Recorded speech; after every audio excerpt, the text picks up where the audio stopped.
Hallelujah. आइए हम धन्यवाद देते हैं परमेश्वर को, हमारे अच्छे पिता को, जो हमें अपने पूरे दिल से प्यार करते हैं। और आज हम उनकी उपस्थिति में यहाँ हैं ताकि हम उनके प्यार के लिए, उन्होंने जो कुछ हमारे लिए पहले ही पूरा कर दिया, हमें मसीह में सब कुछ दे दिया, हमें भरपूर कर दिया, हम उसके लिए उनको धन्यवाद दें। धन्यवाद देते हैं परमेश्वर, हमारे अच्छे पिता, आपके प्यार के लिए, आपके अनुग्रह, आपकी कृपा के लिए धन्यवाद।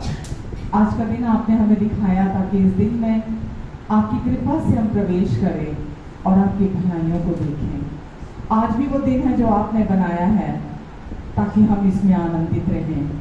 हम हर समय आपकी भलाइयों को अपने जीवन में प्राप्त करें, क्योंकि आप अच्छे और भले पिता हैं। धन्यवाद परमेश्वर, आज पूरा समय आपकी उपस्थिति यहाँ है, आपका अभिषेक यहाँ है, आपका अभिषेक हमें सिखाता है। और प्रभु आज आप जितने लोग भी यहाँ हैं, जो लोग ऑनलाइन हैं, सबको प्रभु आप अपने वचन के द्वारा अभिषेक करने जा रहे हैं प्रभु। और प्रभु आपका वचन हमारी उन्नति कराता है, हमें सिखाता है, हमें सुधार लाता है। धन्यवाद देते हैं यीशु। धन्यवाद प्रभु, जो महान और बड़े बड़े काम आप यहाँ आज करने जा रहे हैं, हम एडवांस में उसके लिए आपको धन्यवाद देते हैं।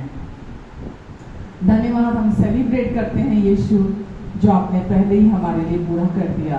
जो दुख हमें सहना था, जो सजा हमारे नाम की थी, प्रभु से आपने अपने देह पर पूरा करके चुका दिया। हम उसके लिए आपको धन्यवाद देते हैं प्रभु। धन्यवाद देते हैं यीशु। पूरा समय आपकी ओर ताकते हैं, आप हमारी मदद और सहायता करेंगे, आप हमारी मदद और सहायता करेंगे। जब जब हम निर्बल होते हैं, तब तब हम सामर्थ्य होते हैं, क्योंकि हमारी निर्बलताओं में आपकी सामर्थ्य होती है। और आपने कहा मेरा अनुग्रह तेरे लिए काफी है। आपके अनुग्रह की सामर्थ, आपके प्रेम की सामर्थ हमारे अंदर है, जो हमारी सोच और समझ से बढ़कर मांगने और प्रार्थना से भी अधिक सारी बातों को सिद्धता से पूरा करने जा रही है। धन्यवाद देते हैं इसके लिए आपको। आमेन, आमेन, आमेन। हालेलुया, हालेलुया का नारा लगाए, हालेलुया का नारा लगाए कि यीशु प्यारा मेरा हो गया, कि हर सुसा मेरा हो गया। हालेलुया का नारा लगाए, हालेलुया का नारा लगाए कि यीशु प्यारा मेरा हो गया।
का परचम उठाते चले, कदम से कदम हम मिलाते चले।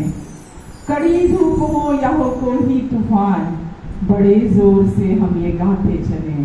Hallelujah, hallelujah, hallelujah. हालेलुया का अर्थ है परमेश्वर जो स्वर्ग में है उनकी महिमा हो, उनकी स्तुति हो।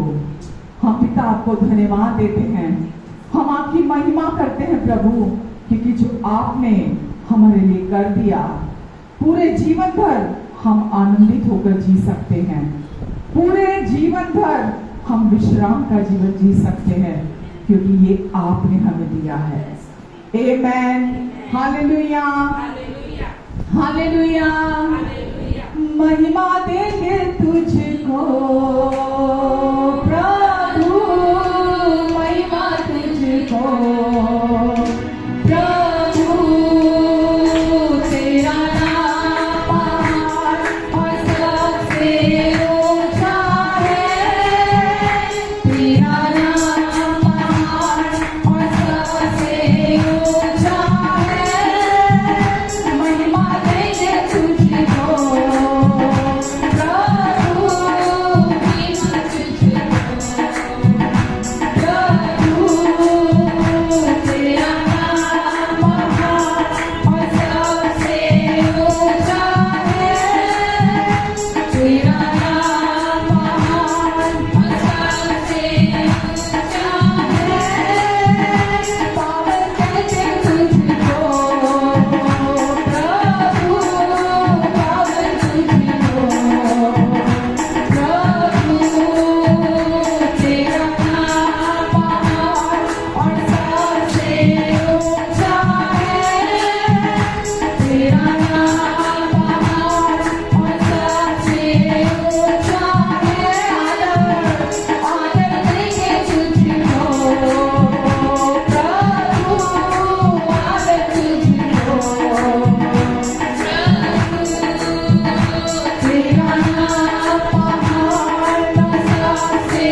बोलो यीशु मसीह की, बोलो यीशु मसीह की, हालेलुया।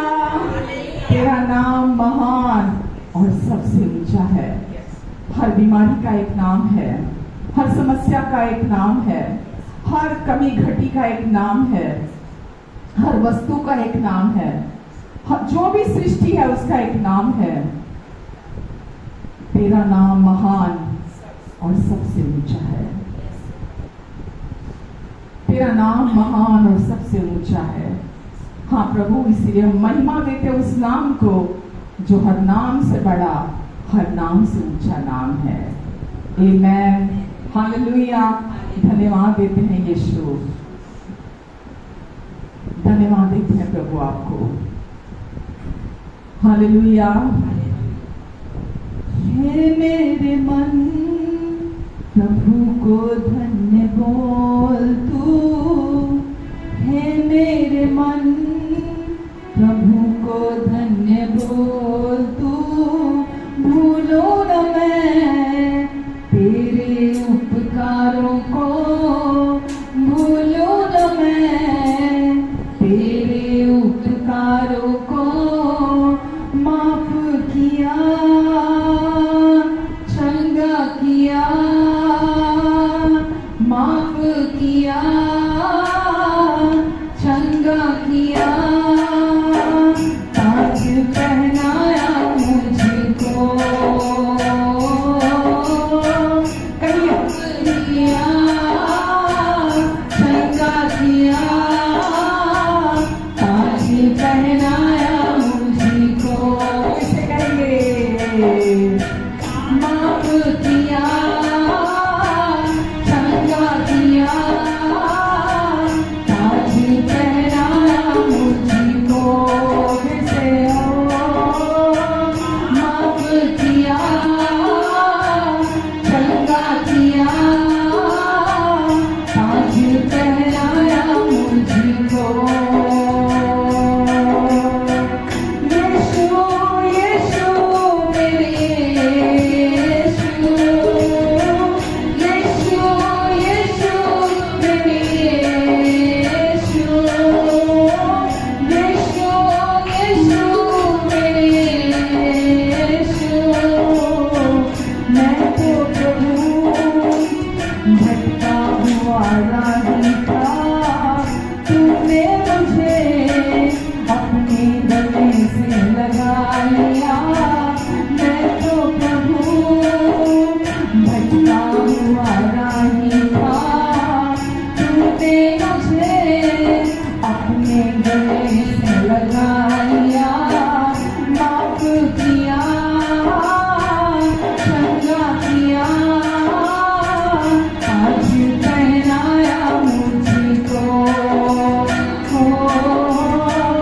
माफ किया, चंगा किया, ताज पहनाया मुझको।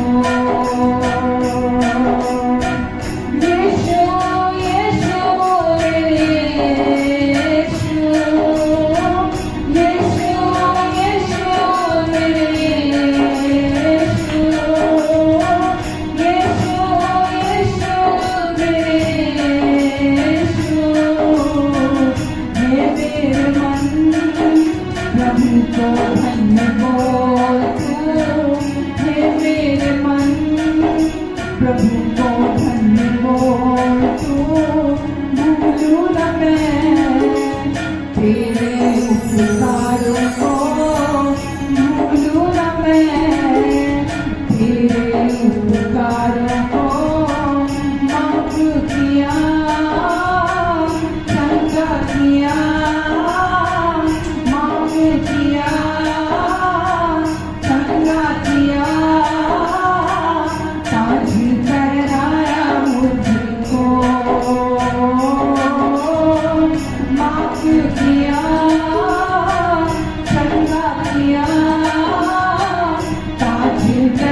पापों की माफी मिल जाए।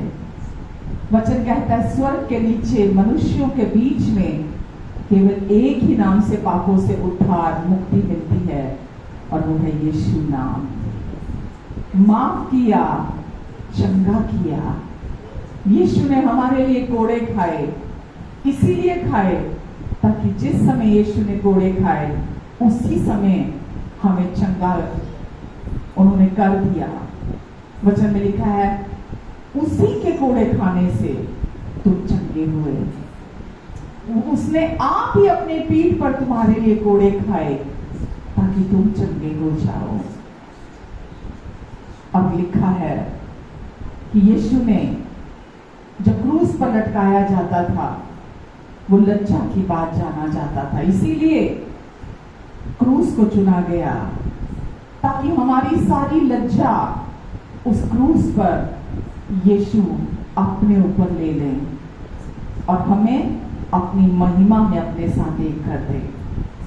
यीशु ने हमें अपनी महिमा में अपने साथ एक कर दिया, हमें महिमा का मुकुट पहनाया, माफ किया, चंगा किया और ताज पहनाया। ताज पहनाया मुझको। आज आपने और मैंने लज्जा का ताज नहीं पहना, आपने और मैंने महिमा का मुकुट पहन के रखा है, जो हमने कमाया नहीं है, परमेश्वर ने अपनी कृपा से हमें दिया है। धन्यवाद यीशु, यीशु मेरे यीशु। हे मेरे मन प्रभु को धन्य बोल।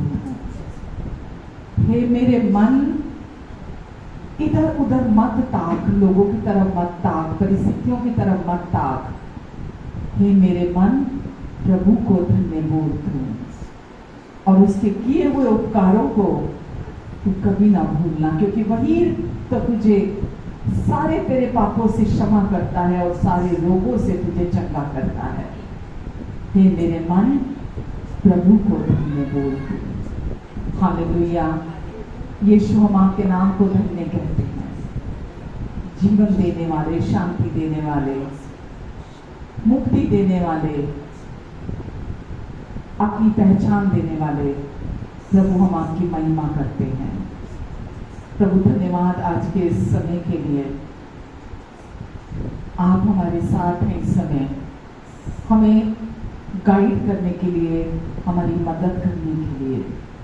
धन्यवाद यीशु, हम सब आपका स्वागत करते हैं क्योंकि आप जीवित प्रभु हैं, जीवित यीशु हैं जो तीसरे दिन मुर्दों में से जी उठा और आज भी जीवित है और हमारे साथ है, हमारे लिए, हमारी और है और हमारे द्वारा कार्य करते हैं।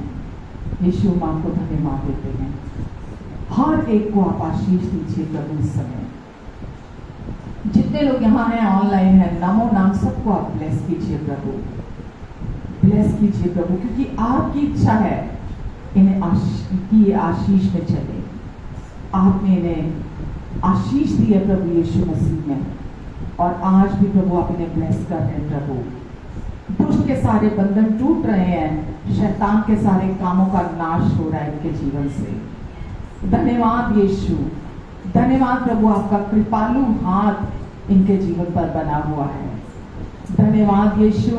अब क्योंकि ये आपके पंखों के तले, आपके लहू के नीचे हैं, दुष्ट की कोई चाल इनके जीवन में कामयाब नहीं होगी, क्योंकि धर्मी के विरुद्ध जो ये जानता है, पहचानता है, समझता है कि यीशु ने उसे क्या बना दिया है, उसके विरुद्ध शैतान का कोई हथियार सफल नहीं होगा। और प्रभु ये कलीसिया जानती है अपनी नई पहचान को, धार्मिकता को, इसीलिए शैतान का कोई भी हथियार इनके विरुद्ध सफल नहीं होगा। आमेन। प्रभु आप धर्मी की हर जरूरत को पूरा करते हैं। धर्मी के वंश को भी कभी किसी ने टुकड़े मांगते हुए नहीं देखा। प्रभु इनके वंश को भी कभी किसी भली वस्तु की घटी नहीं होगी, क्योंकि इन्होंने आप पर विश्वास किया है। जो लोग भी, वचन में लिखा है, जो यीशु पर विश्वास करता है वो कभी किसी रीति से लज्जित नहीं होगा, वो लज्जित नहीं होगा। जो यीशु पर विश्वास करता है वो परमेश्वर की महिमा को देखेगा। आमेन, हालेलुया। धन्यवाद यीशु। आगे के समय के लिए भी आपको धन्यवाद देते हैं प्रभु। हमारी वर्शिप एक सुगंधित द्रव्य के समान आपके समक्ष पहुंची है, क्योंकि ये यीशु के नाम को महिमा दे रही है, इसलिए आपके समक्ष पहुंची है प्रभु। धन्यवाद देते हैं परमेश्वर। आगे के लिए भी आप पर भरोसा रखते हैं, आपकी लीडिंग और आपकी मदद चाहते हैं प्रभु। आप पर अपनी आंखें लगाते हैं यीशु। धन्यवाद प्रभु, धन्यवाद यीशु। आमेन, आमेन।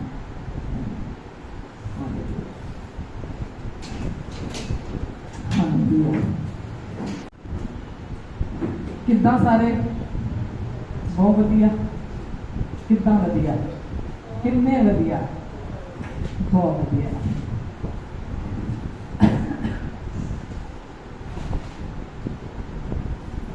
वचन लास्ट वीक तो रह गया, कुछ साउंड रिकॉर्डिंग में प्रॉब्लम, ऑडियो में प्रॉब्लम हो गई, तो बहुत कुछ परमेश्वर ने उड़ेला था, है ना।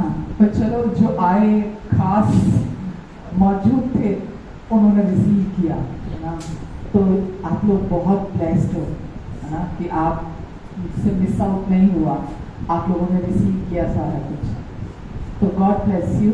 मुझे बहुत बुरा लग रहा था कि साउंड रिकॉर्डिंग नहीं हो पाई, बट खैर एनीवेज प्रभु अपना काम आज भी कर सकते हैं, पिछले हफ्ते की भरपाई कर सकते हैं। आमेन, हालेलुया।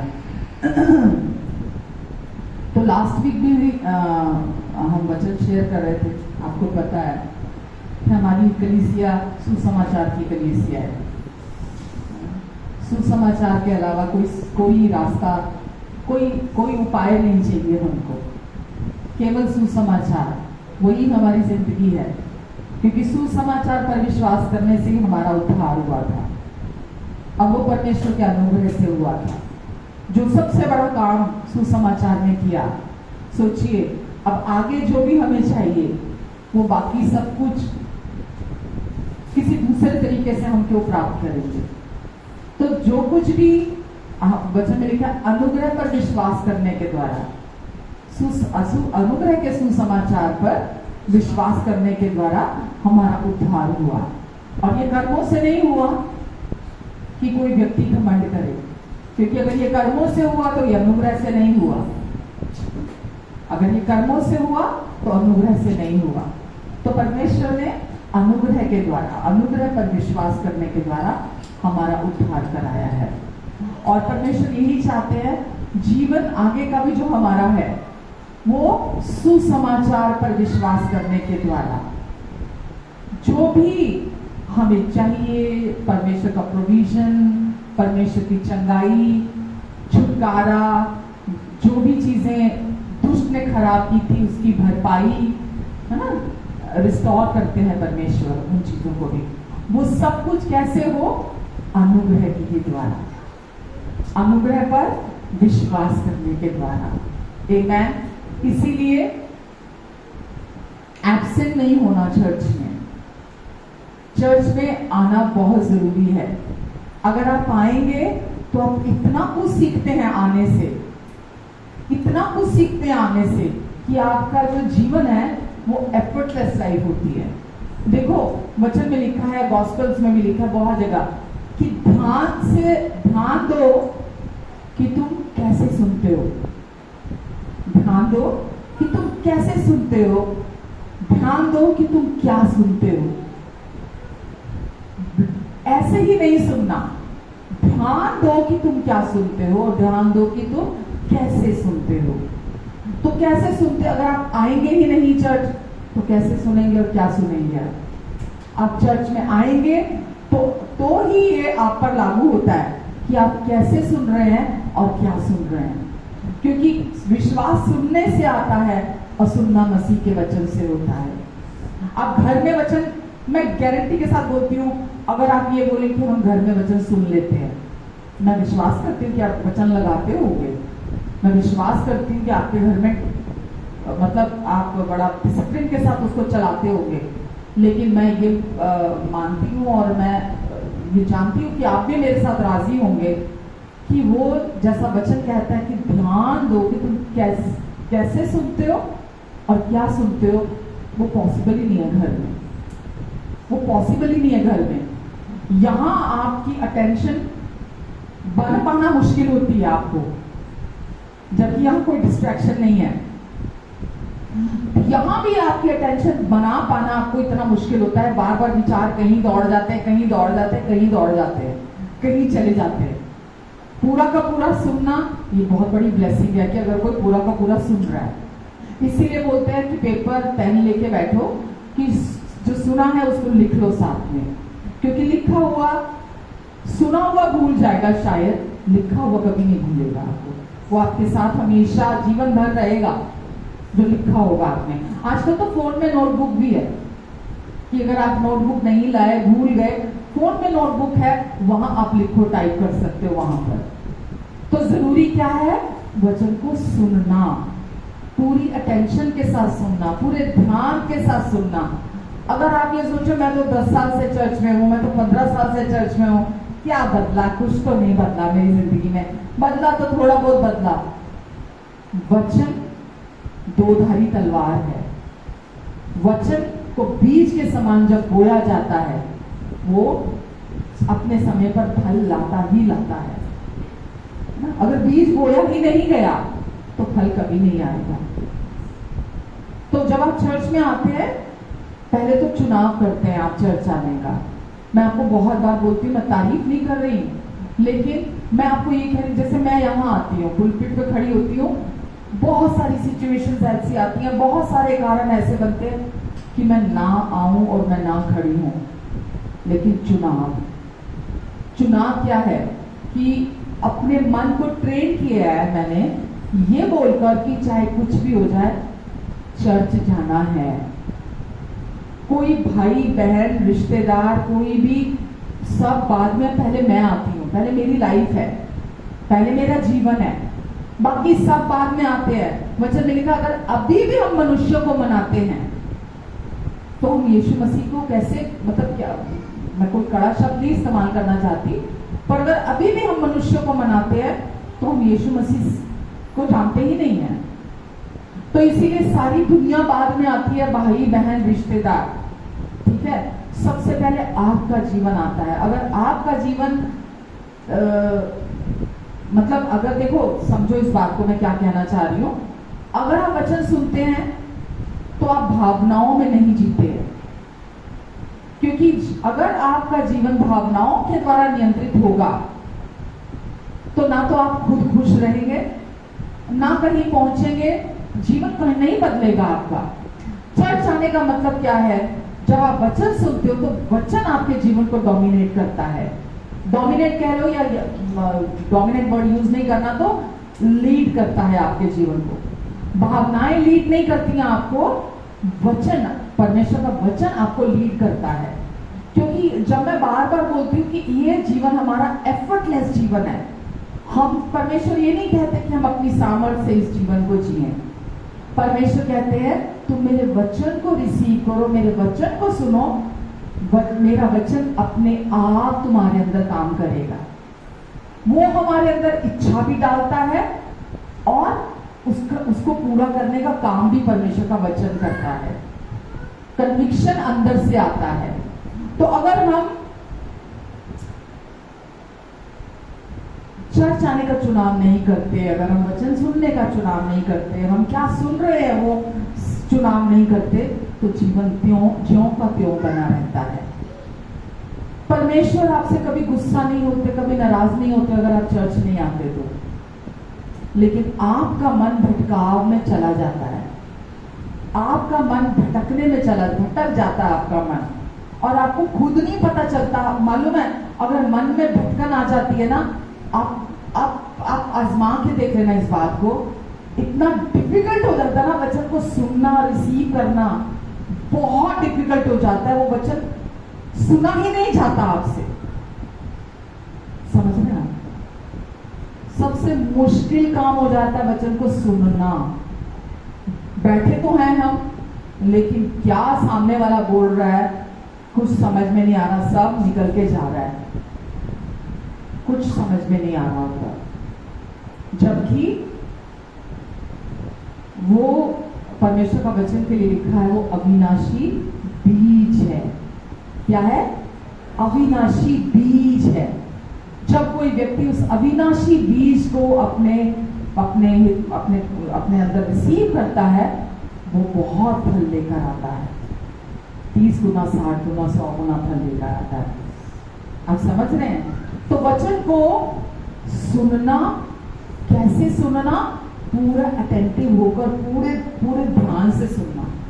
देखो, अगर आप सोचोगे, समझना मेरी बात को, कि मेरे लिए अगर आप सोचो कि हमेशा मैं सुसमाचार इस्तेमाल करती हूँ, शब्द अनुग्रह शब्द इस्तेमाल करती हूँ, मैं धार्मिकता को इस्तेमाल करती हूँ, परमेश्वर की कृपा के बारे में, परमेश्वर के प्रेम के बारे में, यीशु के क्रूस के बारे में, है ना, परमेश्वर की भरपूरी के बारे में, पर यीशु की बहुतायत के बारे में, मैं छुटकारे के बारे में, मैं रिस्टोरेशन के बारे में, मैं केवल इन्हीं बातों के बारे में तो बोलती हूँ।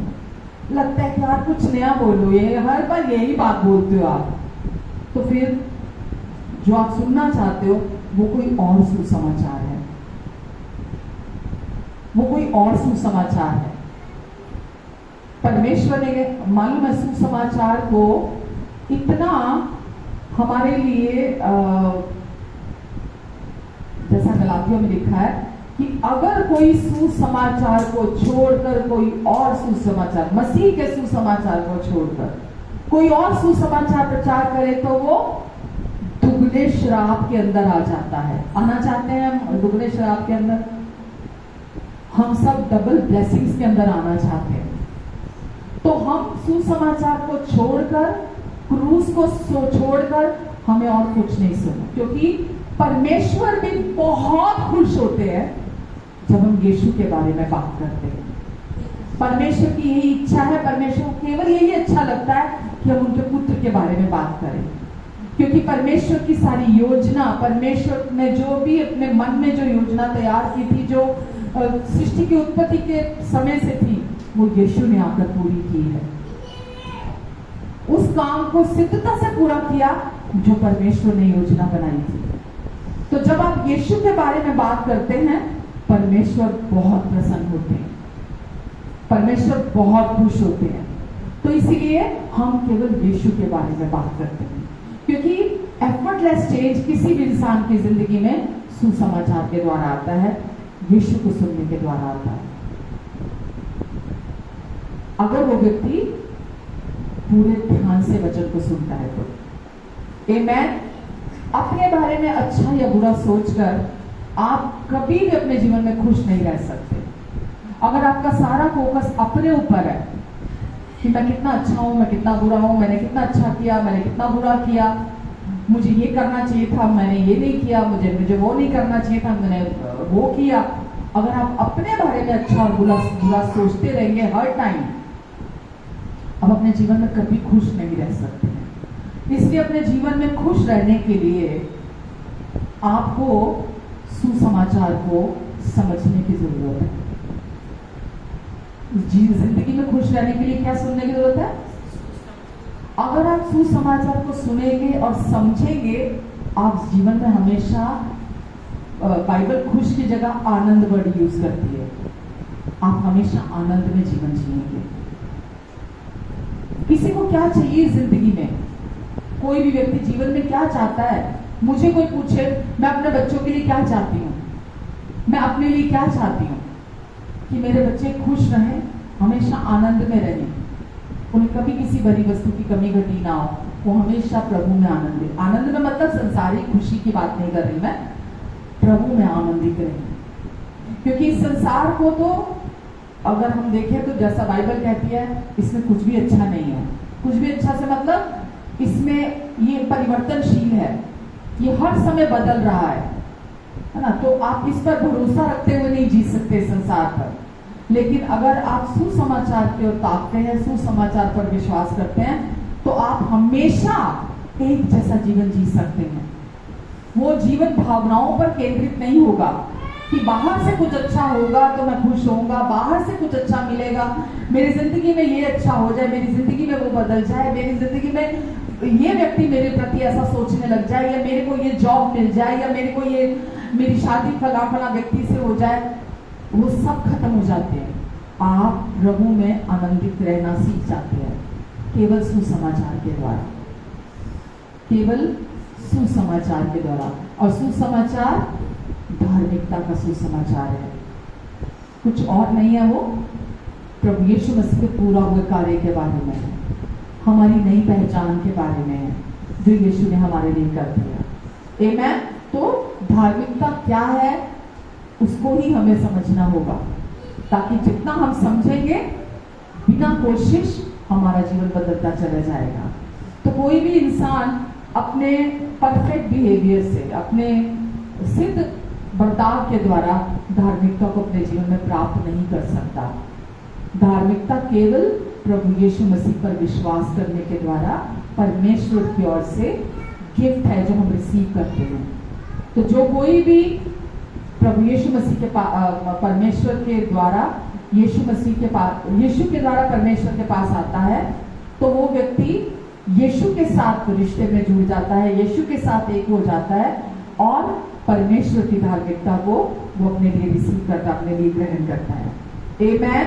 इसलिए वचन से धार्मिकता को समझना, जानना और पहचानना, मैं बार बार आपको अलग अलग आयतों के थ्रू भी, लास्ट वीक भी जैसे अलग आयतों के थ्रू मैंने आपको धार्मिकता के बारे में बताया, उससे लास्ट वीक भी मैंने आपको अलग आयतों के द्वारा वर्सेस के द्वारा मैंने आपको धार्मिकता को बताया। तो जब सोचिए, जब आप धार्मिकता को अपने लिए समझेंगे, जानेंगे, तो आप खुश रहेंगे, आप हमेशा आनंद में रहेंगे। जब आप खुद आनंद में रहेंगे तभी आप किसी दूसरे व्यक्ति की मदद कर सकते हैं। अगर आप एक घुटन वाली जिंदगी जी रहे होंगे, निराशा की जिंदगी जी रहे होंगे, कुड़कुड़ाने वाला जीवन जी रहे होंगे, ना खुश रहने वाला जीवन रह रहे होंगे, आप किसी दूसरे के बारे में सोचोगे? किसी दूसरे के बारे में सोचोगे आप? किसी दूसरे की मदद करने के बारे में सोचोगे आप? नहीं सोचोगे आप, क्योंकि सारा का सारा ध्यान आपका अपनी तरफ है। तो पहले आप परमेश्वर की धार्मिकता को अपने लिए जानते समझते हैं, आप आनंदित रहना सीखते हैं। जब आप खुद खुश रहते हैं तभी आप दूसरों की मदद भी कर सकते हैं। और जैसा परमेश्वर ने आपको बनाया है, जो व्यक्ति बनाया है, आप वो बनकर जीते हैं, आउट ऑफ द बॉक्स। संसार ने हमें एक बॉक्स दिया था। मैं अगर बोलूं अपनी बात, मैं भी एक बॉक्स के अंदर जीती आई हूं यीशु से पहले। मैं उस बॉक्स के बाहर सोच ही नहीं सकती थी अपने बारे में। लेकिन जब आप धार्मिकता को समझने लगते हो ना, सुसमाचार को समझने लगते हो, आप आउट ऑफ द बॉक्स, जैसा परमेश्वर चाहते हैं, आप वो बनकर जीते हो। फिर समझ रहे हैं आप? पहले आप संसार के मुताबिक जीवन जीते हैं, फिर जब आप धार्मिकता को समझने लगते हैं, गॉस्पेल को, आप परमेश्वर के मुताबिक जीवन जीते हैं। नहीं तो उसके पहले क्या होता है?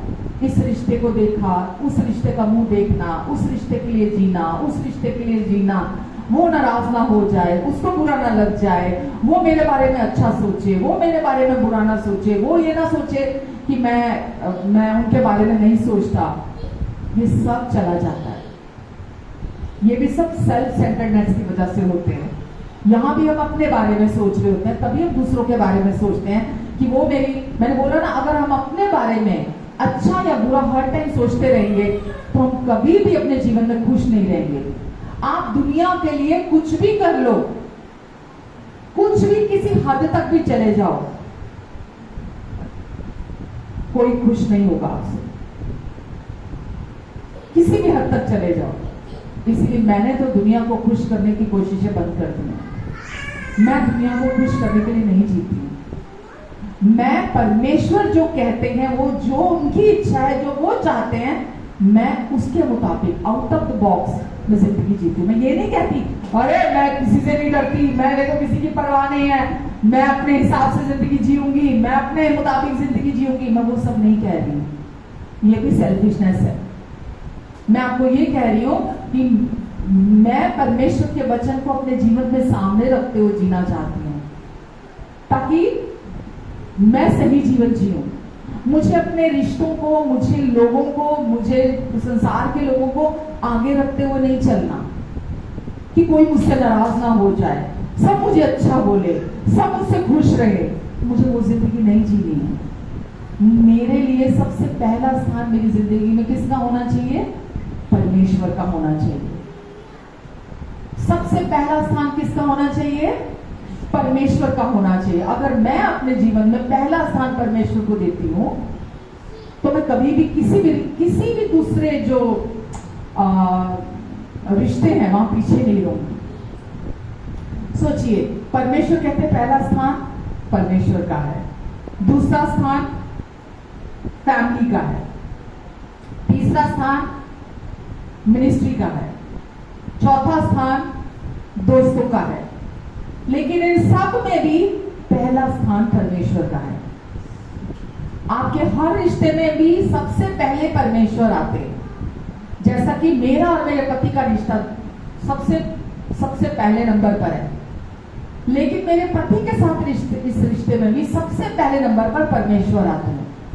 तो मैं इनके साथ उस रिश्ते को अच्छे से जी सकूंगी अगर मैं इनके साथ उस रिश्ते में पहला नंबर परमेश्वर को देती हूं। तो मैं बहुत सारे लोगों को देखती हूं कि वो पति पत्नी के रिश्ते में भी इतने ज्यादा बंधन में बंध जाते हैं मूर्ति पूजा की तरह कि उनको उस रिश्ते के अलावा कुछ और दिखाई नहीं देता। इस वजह से वो बंधन में होते हैं। लेकिन अगर आप उस रिश्ते में पहले परमेश्वर को रखेंगे तो परमेश्वर आपके उस रिश्ते को बहुत खूबसूरत बनाएंगे। समझ रहे हैं आप? तो हर जगह पे हम परमेश्वर को पहले नंबर पर रखते हैं। दूसरा नंबर मैंने बोला हमारी लाइफ में फैमिली का है। ठीक है, फैमिली मतलब बाकी सारे रिश्ते हैं। सबसे पहला तो मैं अगर वाइफ का कहा जाए तो सबसे पहले हस्बैंड आता है। ठीक है, बच्चे हैं तो उनके लिए पेरेंट्स आते हैं, है ना, बाकी के रिश्ते आते हैं।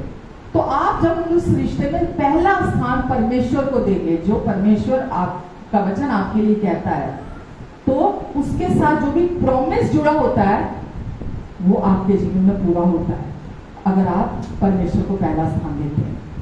तो इसीलिए कुछ भी हो जाए, आप जीवन में जो भी चुनाव करते हैं, जो भी निर्णय लेते हैं, वो इसी से जुड़े हुए हैं, संसार से, सिचुएशन से, रिश्तों से, है ना, आपकी जरूरतों से, इसी से तो जुड़े हुए निर्णय लेते हैं, चुनाव करते हैं। तो जब हम ये चुनाव करते हैं, आप वहां देखिए कि क्या आप वहां पहला स्थान परमेश्वर को दे रहे हैं। परमेश्वर तो आपसे मांग नहीं रहे हैं, वो नहीं मांग रहे हैं, वो आपसे नाराज नहीं होंगे अगर आप पहला स्थान नहीं देंगे, गुस्सा नहीं होंगे आपसे। वचन में लिखा है हम भी प्रेम करते हैं क्योंकि पहले उसने हमसे प्रेम किया।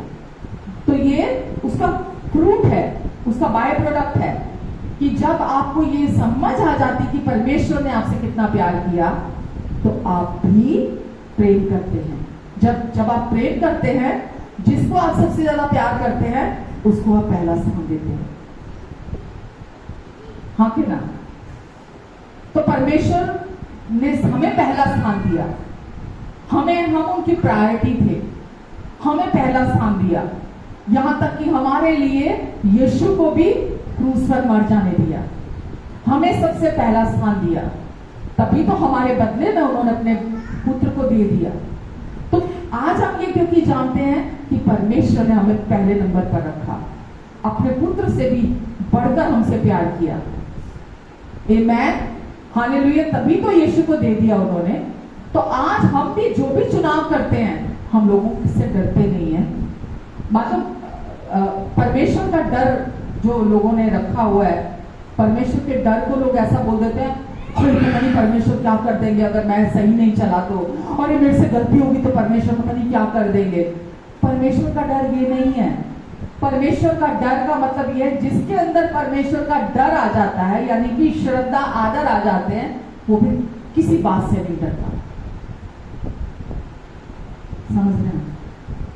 जिसके अंदर परमेश्वर का भय आ जाता है, यह भय का मतलब परमेश्वर का पूरे दिल से आदर, परमेश्वर को पूरे दिल से स्तुति, परमेश्वर को पूरी महिमा अपने पूरे दिल से देने लगता है, वो भी किसी से नहीं डरता।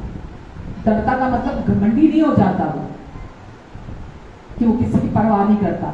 डरने का मतलब ये कि मनुष्यों का भय उसके अंदर से निकल जाता है। कि अगर मैं इसके साथ खड़ा नहीं हुआ, ये मेरे साथ खड़ा नहीं होगा। मैंने इसको आज नहीं पूछा, कल ये मुझे नहीं पूछेगा। मैंने अगर इसके लिए ये नहीं किया तो कल ये मेरे लिए नहीं करेगा। मुझे आए वक्त के लिए लोगों के साथ बना के रखने की जरूरत है। कल पता नहीं मेरे ऊपर कौन सा बुरा टाइम आ जाए तो मेरे को इनसे बनाकर रखने की जरूरत है मुझे, क्योंकि इनकी कल जरूरत पड़ सकती है। यह है मनुष्यों का डर कि अगर आज मैं नहीं करूंगा कल वो नहीं करेगा, या वो मेरे साथ रिश्ता तोड़ देगा, या कल वो मुझे छोड़ देगा। आप समझ रहे मेरी बात को? परमेश्वर कहते हैं मनुष्यों का भय गले का फंदा बन जाता है। इसलिए कोई रिश्ता, कोई दोस्ती, कोई भी संसारिक व्यक्ति परमेश्वर से ऊपर नहीं हो सकता। तो आपको और मुझे इसीलिए सुसमाचार को सुनने की जरूरत है। बहुत सारे जो डर, अनजाने डर, अंदर एंजाइटी, डिप्रेशन, चिंता या सेल्फ सेंटर्डनेस, जो हमारा सारा फोकस अपने ऊपर होता है, हमको उससे सुसमाचार ही बाहर निकाल सकता है। आमेन। सब कुछ जो भी अच्छा है वो एक विचार से शुरू होता है, जो भी बुरा है वो भी एक विचार से शुरू होता है। ठीक है, उसके पीछे परमेश्वर जिम्मेदार नहीं है। आप जो विचार, दुष्ट का विचार ले लेते हैं, दुष्ट का की युक्ति आपके जीवन में वो पूरी करने की कोशिश करता है। आप परमेश्वर के विचारों को जो कि वचन से हैं, जब आप उसको अपने अंदर ग्रहण करते हैं तो परमेश्वर की योजना, खूबसूरत योजना जो आपकी भलाई के लिए है, वो आपके जीवन में पूरी होती है। तो एक विचार पर निर्भर करता है। तो इसीलिए मनुष्य पर भरोसा नहीं करना। बाइबल में लिखा है जो कोई भी मनुष्य पर भरोसा रखता है वो श्रापित है। जो कोई भी मनुष्य पर भरोसा रखता है वो श्रापित है। लेकिन जो परमेश्वर पर भरोसा रखता है वो उस पेड़ के समान है जो नदी किनारे लगा है। जो परमेश्वर पे भरोसा रखता है वो उस वृक्ष के समान है जो नदी किनारे लगा है, जिसके पत्ते कभी नहीं मुरझाते और जो हर ऋतु में फलता है। तो इसीलिए हम किसी मनुष्य पर भरोसा नहीं रखेंगे। मनुष्य देखो मुंह कर सकता है, वायदा करके मुंह कर सकता है, हमें किसी के भी बहकाने से हमारे खिलाफ, अगर किसी ने उसको बहका दिया वो हमारे खिलाफ हो सकता है। वो दुनिया छोड़ के जा सकता है। वो समय पे हो सकता उपलब्ध ना हो जब आपकी जरूरत हो, कोई भी रीजन हो, लेकिन परमेश्वर हर समय आपके साथ, आपके लिए, आपकी ओर है। और वो आपके लिए कुछ भी नया पैदा कर सकते हैं, किसी को भी खड़ा कर सकते हैं, किसी को भी इस्तेमाल कर सकते हैं आपके लिए। आपके शत्रु के दिल में भी आपके लिए फेवर डाल सकते हैं। तो इसीलिए मनुष्य पर भरोसा नहीं। कभी तो लिखा वो पेड़, वो व्यक्ति जो परमेश्वर पर भरोसा रखता है वो उस वृक्ष के समान है जो नदी किनारे लगा है।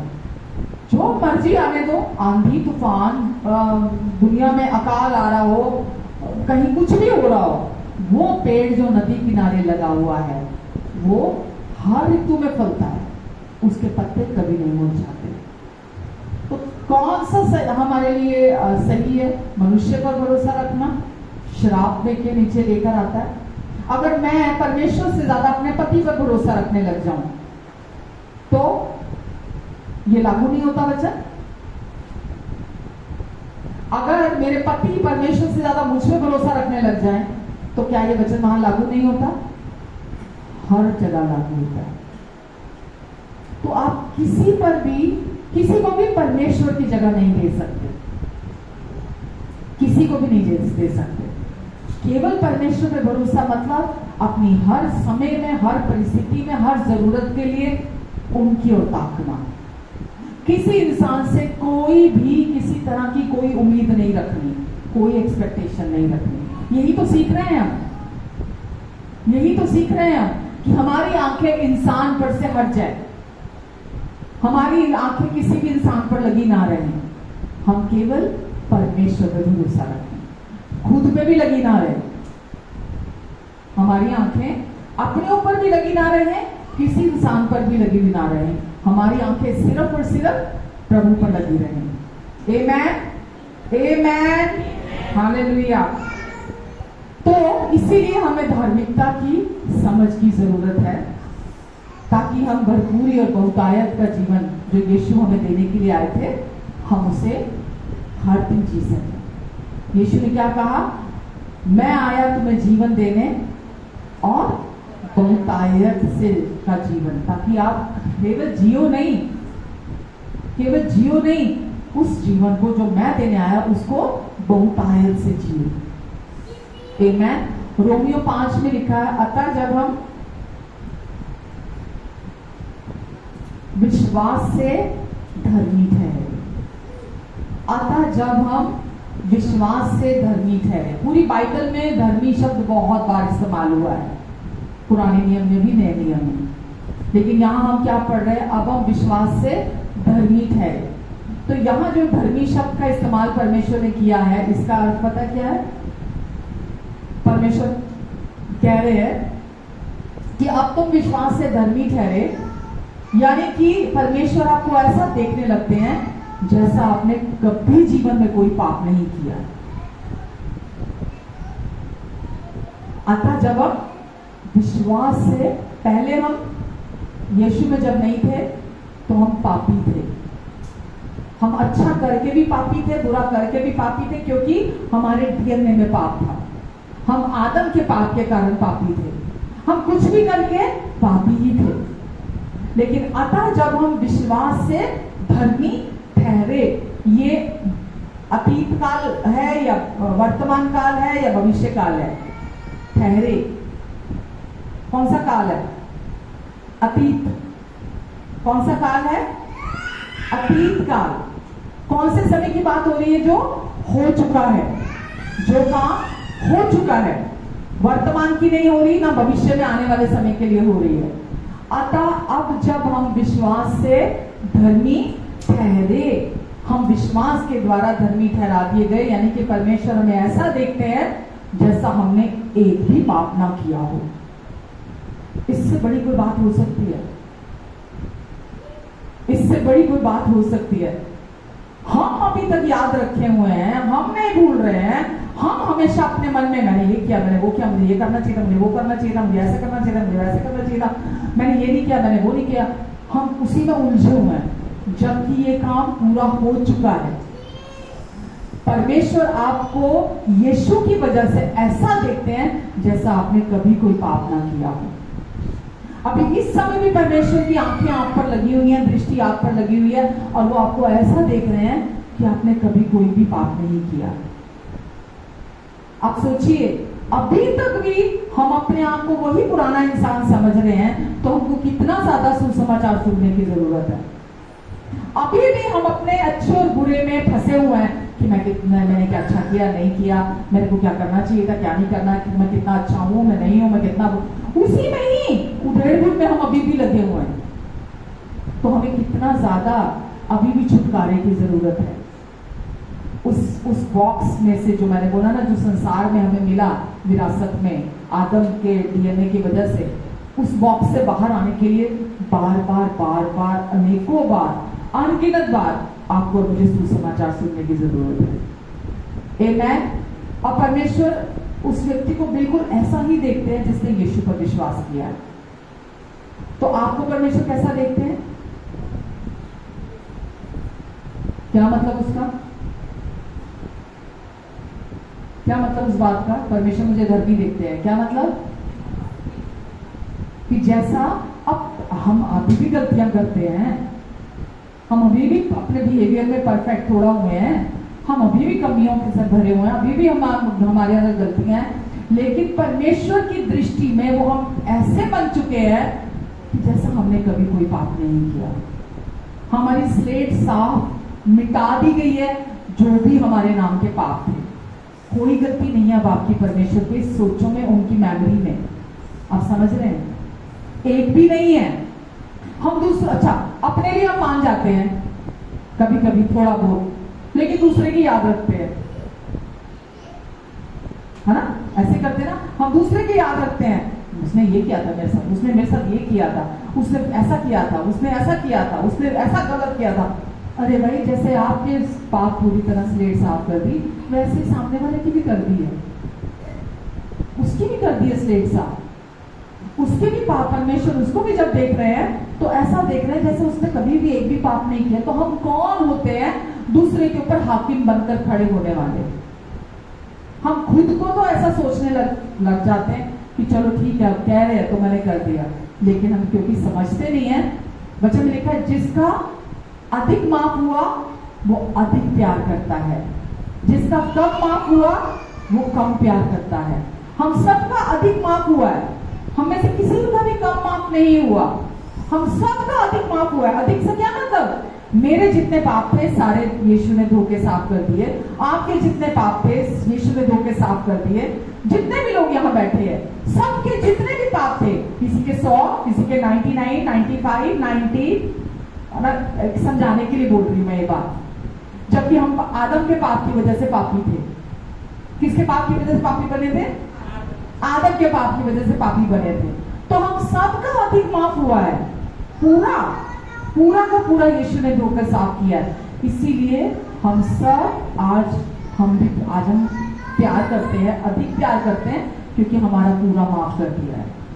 आमेन। और परमेश्वर हमेशा हमें ऐसा ही देखना चाहते हैं। मालूम, जब आज परमेश्वर आपको और मुझे देखते तो ऐसे देखते जैसे उत्पत्ति के समय के, अभी जब आदम और हव्वा ने पाप नहीं किया था, है ना, परमेश्वर ने उनको बनाया, उनको अदन की वाटिका में रखा, इतनी ब्लेसिंग्स उनके जीवन में थी, इतना 2 बंदे थे और इतने पेड़, फल के, फ्रूट के, सारी चीजों के, खाली 2 घंटों के लिए। इसको बोलते हैं, मतलब उस समय के हिसाब से बोला जाए तो बहुत आयत है। जरूरत से कितनी ज्यादा सप्लाई, जितना उसको चाहिए था उससे कितनी ज्यादा सप्लाई उसके पास थी। कोई दुख नहीं था, कोई आंसू नहीं थे, कोई पीड़ा नहीं थी, कोई कुछ नहीं था वहां पर। सब कुछ अच्छा लगा, परमेश्वर ने बोला। जब परमेश्वर ने सृष्टि बनाई, जैसे जैसे बनाते चले गए, परमेश्वर ने बोला अच्छा लगा, तो सब कुछ अच्छा था। और आज जब एक व्यक्ति यीशु मसीह पर विश्वास करता है, उसके भी संपूर्ण पापों को परमेश्वर धो देते हैं और कहते हैं अच्छा लगा, वापिस से। और ऐसा इसीलिए क्योंकि परमेश्वर की शुरू से इंसान के लिए यही प्लानिंग थी। पाप, मृत्यु, बीमारी परमेश्वर की योजना नहीं थी, नहीं थी परमेश्वर की योजना। आदम के वजह से ये सब कुछ इस जगत में प्रवेश किया है। तो सबसे पहले आपको ये समझने की जरूरत है, जैसा कि लिखा है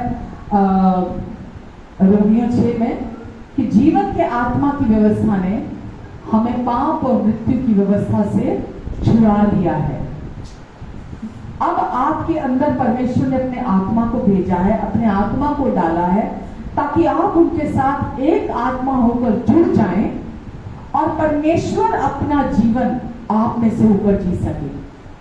जब हम अपने भावनाओं के चलाए से चलते हैं, अपने शरीर के अनुसार चलते हैं, तो जो पाप और मृत्यु की व्यवस्था इस संसार में काम कर रही है, वो बाय डिफॉल्ट आपके जीवन में काम करने लगती है। लेकिन जब आप ये जानते हैं अब आप कौन हैं, आपकी पहचान को जानते हैं, अपनी आइडेंटिटी को आप जानते हैं, आप उसको पकड़ के रखते हैं, आपकी अंडरस्टैंडिंग उसको लेके पूरी है, तो आप उस जीवन के आत्मा के चलाए से चलते हैं। इस दुनिया में अभी भी पाप और मृत्यु की व्यवस्था काम कर रही है, हम देख रहे हैं अभी भी काम कर रही है।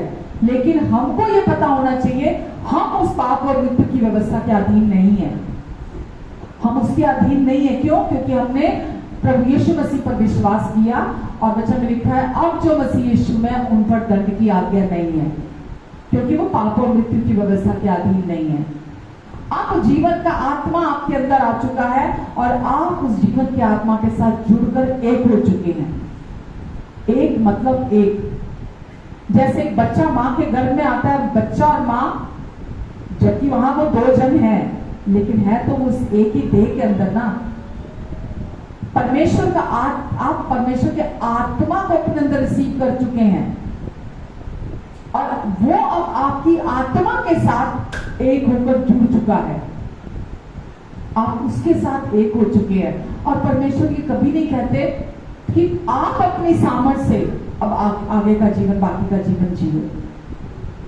परमेश्वर कहते हैं आप सुसमाचार को समझो, यीशु के पूरा हुए काम को समझो, अपनी आइडेंटिटी को समझो। जब आप समझोगे आप अंदर रेस्ट में आओगे। जब आप अंदर रेस्ट में आओगे तो जीवन का आत्मा आपके अंदर से काम करेगा, वो आपके अंदर से काम करेगा। और प्रेम, आनंद, शांति, धीरज, कृपा, भलाई, विश्वास, नम्रता, आत्मसंयम, ये फल आपके जीवन से दिखाई देंगे। आमेन, हालेलुया। आपको किसी चीज की घटी नहीं होगी जब आप सच्चाई को अपने अंदर रिसीव करते हैं।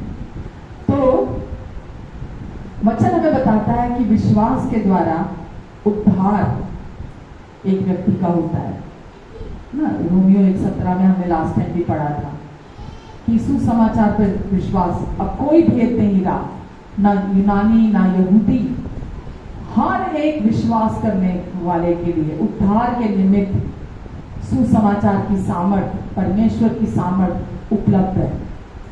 तो अगर आप उद्धार शब्द बोलो या आप धार्मिकता शब्द बोलो, दोनों परमेश्वर से गिफ्ट में प्राप्त होते हैं, इसे कोई कमा नहीं सकता। उद्धार को भी आप कमा नहीं सकते, कोई नहीं कमा सकता, और धार्मिकता को भी आप परमेश्वर से उनके मेरिट पर रिसीव करते हैं आप धन्यवाद के साथ। धार्मिकता को कोई कमा नहीं सकता। आमेन, हालेलुया। तो इसीलिए पहले विश्वास आता है फिर कर्म आता है। अगर कोई व्यक्ति परमेश्वर को, जैसे मैंने लास्ट में बोल दी, परमेश्वर को खुश करने के लिए, परमेश्वर से ब्लेसिंग रिसीव करने के लिए, परमेश्वर से प्यार रिसीव करने के लिए कर्म करता है, कोशिशें करता है, बाइबल हमें बताती है न्याय के दिन उसके सारे काम जल जाएंगे।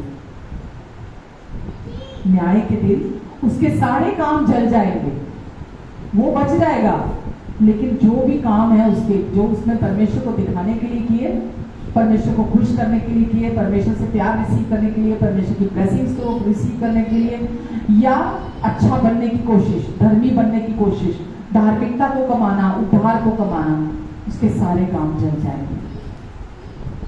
तो याद रखिए धार्मिकता क्यों जरूरी है। इसीलिए जरूरी है जब आपको ये समझ में आ जाती है कि परमेश्वर ने आपको अपने जैसा बना दिया है, अपने स्वरूप, अपने समानता में बना दिया है। जो अदम की वाटिका में बिगड़ गया था, खराब हो गया था, खो गया था, आदम की गलती की वजह से परमेश्वर ने उसको वापस रिस्टोर करके और अच्छा कर दिया है। समझ रहे हैं आप? तो आपके कर्मों पर आधारित नहीं है ये। अगर आप बाइबल पढ़ते हैं, अगर आप प्रार्थना करते हैं, आप चेक करो अपने हार्ट को कि आप दोषी महसूस करते हुए कर रहे हैं, दोषी महसूस करते हुए बाइबल पढ़ रहे हैं, दोषी महसूस करते हुए आप अच्छे काम कर रहे हैं, दोषी महसूस करते हुए आप कुछ भी कर रहे हैं, या डर के वजह से कुछ कर रहे हैं, तो वो सही तरीका नहीं है। ये बहुत साल पहले मैंने सीखा था, जब मेरे को परमेश्वर ने ये बोला कि क्या तू दोषी महसूस करते हुए मेरे पास आती है, प्रार्थना करती है या तू वचन पढ़ती है, मैंने तो अपने हार्ट को चेक कर, मैंने अपने हृदय को चेक किया कि क्या मैं दोषी समझ, जब होता ना, हाय मैं कितनी बुरी हूँ, हाय 4 दिन हो गए बाइबल पे हाथ नहीं लगाया मैंने, है ना, कितनी बुरी हूँ मैं, अरे मैंने प्रार्थना नहीं की, मैं कितनी बुरी हूँ। ये हम क्या कर रहे हैं, हम अपने ऊपर दोष लगाते हुए हम बाइबल पढ़ रहे हैं, हम प्रार्थना कर रहे हैं, हम कुछ भी और काम कर रहे हैं। ये परमेश्वर कभी नहीं चाहते हमारे जिंदगी से कि हम पहले दोषी महसूस करते हुए फिर हम उस काम को करें, क्योंकि परमेश्वर ऐसे काम से प्रसन्न नहीं होते। बाइबल में लिखा बिना विश्वास परमेश्वर को प्रसन्न करना अनहोना है, और जो भी काम बिना विश्वास से किया जाता है वो पाप कहलाता है।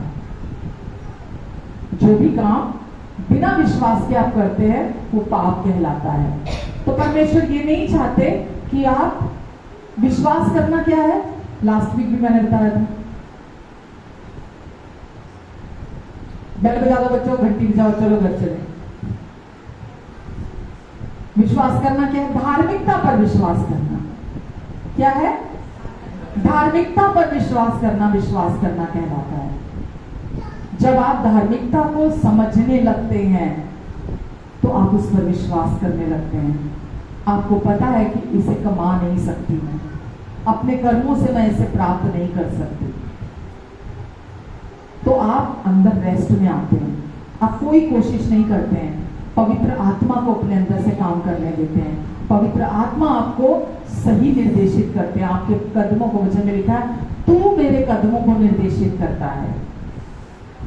परमेश्वर आपके कदमों को निर्देशित करेंगे भले कामों के लिए, प्रेम के लिए, सच्चाई के लिए, कृपा के लिए। वो आपको आपके कदमों को निर्देशित करेंगे।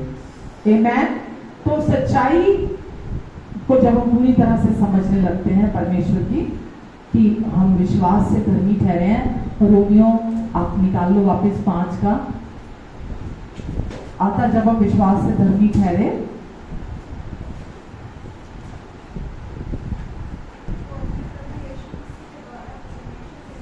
शांति रखें। मेल रखें मतलब शांति रखें अपने प्रभु यीशु मसीह के द्वारा, जिसके द्वारा विश्वास के कारण, किसके कारण? किसके कारण? विश्वास के कारण। कौन सा विश्वास? सुसमाचार पर, धार्मिकता पर विश्वास, अनुग्रह पर विश्वास। विश्वास के द्वारा उस अनुग्रह तक जिसमें हम बने हैं, हमारी पहुंच हुई है। परमेश्वर के अनुग्रह तक आपकी पहुंच कैसे हुई है? विश्वास के द्वारा। कौन सा विश्वास? धार्मिकता पर, सुसमाचार पर विश्वास करने के द्वारा आपकी पहुंच परमेश्वर के अनुग्रह तक हो गई है। आमेन, आमेन। और परमेश्वर की महिमा की आशा पर हम घमंड करें। केवल यही नहीं, वरन हम कलेशों में भी घमंड करें, यह जानकर कि कलेश से धीरज, धीरज से खरा निकलना, खरे निकलने से आशा उत्पन्न होती है, और आशा से लज्जा नहीं होती, क्योंकि पवित्र आत्मा जो हमें दिया गया है उसके द्वारा परमेश्वर का प्रेम हमारे दिलों में डाला गया है। आमेन, आमेन। तो परमेश्वर के अनुग्रह तक हमारी पहुंच हो चुकी है। तो हम ये नहीं कहेंगे, अरे मैं तो अभी आज खुश नहीं हूं, आज मुझे अच्छा नहीं लग रहा, आज अभी मेरे पास ये नहीं है, आज मेरे पास वो नहीं है। आपकी अनुग्रह तक पहुंच हो चुकी है। आपकी अनुग्रह तक, विश्वास के द्वारा अनुग्रह तक पहुंच हो चुकी है। आप ये नहीं कह सकते मैं कल देखूंगा, मैं परसों खुश हो जाऊंगा, मेरा ये काम हो जाएगा यार, मेरे को ये नौकरी चाहिए, मेरी ये वाली नौकरी लग जाए, मेरे को ये पार्टनर मिल जाए, मेरा ये घर बन जाए, मेरे जीवन में ये हो जाए, तब मैं रेस्ट में आऊंगा, तब मैं खुश होऊंगा, तब मैं आनंदित होऊंगा। अनुग्रह तक हमारी पहुंच हो गई है। इसीलिए परमेश्वर की महिमा की आशा पर घमंड करें हम। परमेश्वर की महिमा की आशा पर घमंड करें हम। केवल यही नहीं, वरन हम कलेशों में भी, बताओ दुनिया में पागल कहेंगे हमें दुनिया के लोग, कि वरन कलेशों में भी घमंड करें, कलेशों में भी घमंड करें। आगे लिखा है, यह जानकर, क्यों घमंड करें? यह जानकर कि कलेश से धीरज उत्पन्न होता है। क्या उत्पन्न होता है? धीरज। अगर आप अनुग्रह को अपने जीवन में रिसीव करते हैं, धार्मिकता को आपके प्रति आप कॉन्शियस रहते हैं, अनुग्रह में से रिसीव करते हैं, तो ये आपके जीवन में आशा आती है, उस जीवन पर घमंड आता है, परमेश्वर की महिमा को आप ग्लोरीफाई करते हैं। कलेशों में घमंड करें, ये जानकर कि कलेश से धीरज उत्पन्न होता है, धीरज से प्योरिटी आती है। क्या आती है? आपके अंदर इम्प्योरिटीज चली जाती हैं, आप और निखरते चले जाते हैं। क्यों? क्योंकि वो आनंद अब आपके अंदर है, वो आनंद आपके अंदर है, क्योंकि अब आप जानते हो अपनी आइडेंटिटी को, अब आप जानते हो राइचियसनेस को, अब जानते हो यीशु ने आपके लिए क्या पूरा कर दिया है, उस पूरा किए काम की समझ रखते हो, अब आपकी अंडरस्टैंडिंग है उसको लेकर। तो आप, लिखा है धीरज, और धीरज से खरा निकलना, और खरा निकलने से होप आती है, आप होपफुल होते हो, आप में आशा उत्पन्न होती है। दुनिया में क्या होता है? दुनिया में होता है कलेशों में और ज्यादा कुड़कुड़ाने वाले, चिड़चिड़ाने वाले, निराश होने वाले, डिसहार्टेड हो जाना, दुनिया में ये होता है। और कलेश से और ज्यादा व्याकुलता अंदर आती है मन के अंदर। लिखा है कलेश से धीरज आता है हमारे जीवन में, क्योंकि पवित्र आत्मा हमारे अंदर डाला गया, वो डाला गया है।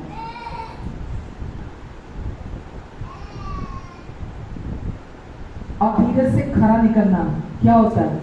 दुनिया में जब धीरज नहीं आया तो खराई कहां से आएगी? पर हमारे अंदर वचन से आशा आती है हमारे अंदर। जब परमेश्वर का वचन हम सुनते हैं वो हमें आशा देता है अंदर से, हम होपफुल रहते हैं और आशा से लज्जा नहीं होती, क्योंकि पवित्र आत्मा हमें दिया गया, हमारे अंदर वो मिला गया है। हालेलुया। आप समझ रहे हैं? तो अनुग्रह तक हमारी पहुंच हुई है, परमेश्वर ने हमें अपने अनुग्रह तक पहुंचा दिया विश्वास करने के द्वारा। आमेन।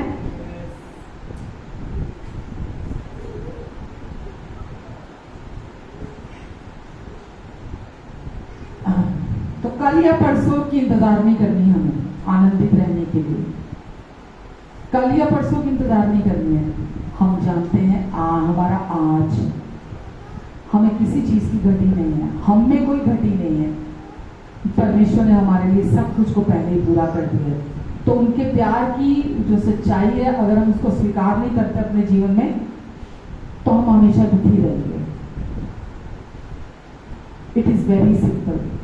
आप परमेश्वर के प्यार की सच्चाई को रिसीव करते हैं, आप हमेशा खुश रहते हैं।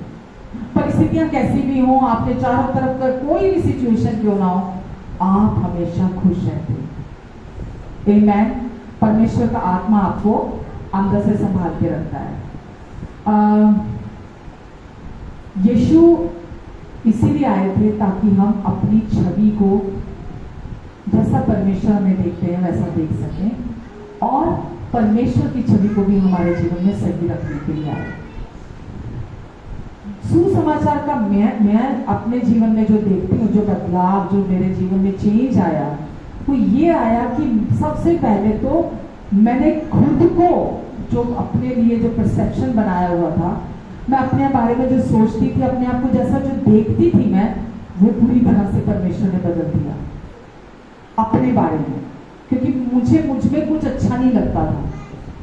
मुझे ऐसा लगता था कि नहीं, मैं अच्छी नहीं हूँ, नहीं मुझ में कुछ अच्छा नहीं है, तभी तो मुझे कोई पसंद नहीं करता, तभी तो कोई मुझे प्यार नहीं करता, तभी तो ऐसा, तभी तो ऐसा, क्योंकि मैं हमेशा अपने में कमियां देखती थी। लेकिन यीशु ने आकर मेरे दृष्टिकोण को पूरी तरह से बदल दिया। मेरी छवि, जो परमेश्वर मेरे बारे में सोचते हैं और देखते हैं, मेरी छवि को पूरी तरह से मुझ पर उन्होंने क्लियर किया। मैंने खुद को प्यार करना शुरू किया, मैंने खुद को पसंद करना शुरू किया, जबकि मुझ में अभी कोई बदलाव नहीं आया था, मेरी परिस्थितियों में कोई बदलाव नहीं आया था, लोगों के नजरिए में बदलाव नहीं आया था। जैसा मैं आपको बोल रही हूँ, कल या परसों इंतजार मत करिए कि ये समय आएगा तो मेरे जीवन में मैं खुश होऊंगा, मैं आनंदित होऊंगा। कलेशों में भी हम घमंड करते हैं, क्योंकि कलेशों में धीरज उत्पन्न होता है, धीरज से खरा निकलना होता है और उससे आशा उत्पन्न होती है। जब अंदर काम करते हैं ना परमेश्वर, जब खरापन अंदर आता है, सारी इम्प्योरिटीज जाती हैं, क्योंकि वो इम्प्योरिटीज ही आपको निराशा में लेके जाती हैं। जो दुष्ट ने, जो शैतान ने, जो संसार की बातों ने आपके अंदर जो गंदगी भरी है, नकारात्मक बातें भरी हैं, नकारात्मक भावनाएं आपके अंदर काम कर रही हैं, वो सारी की सारी आपके अंदर से परमेश्वर निकालने की सामर्थ रखते हैं। वो सारी इम्प्योरिटीज को निकालते हैं और आपके अंदर खरापन आता है। यानी कि आप अपने आप को,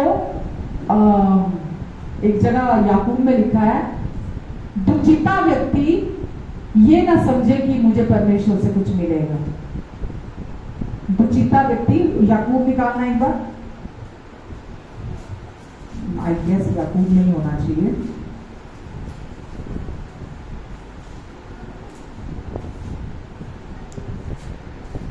में है चैप्टर 1।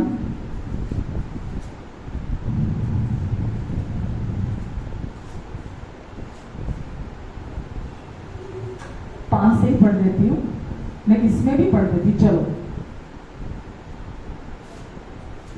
2 से पढ़ रही हूँ मैं।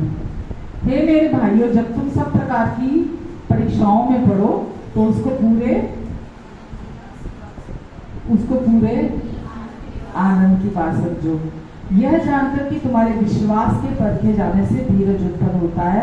धीरज को अपना काम पूरा करने दो कि तुम पूरे और सिद्ध हो जाओ और तुम में किसी बात की कोई घटी ना रहे। तो क्या हो गया, आपको परमेश्वर ने अंदर से वचन के द्वारा, सुसमाचार पर विश्वास करने के द्वारा वो आपको अंदर से निखारता जा रहा है।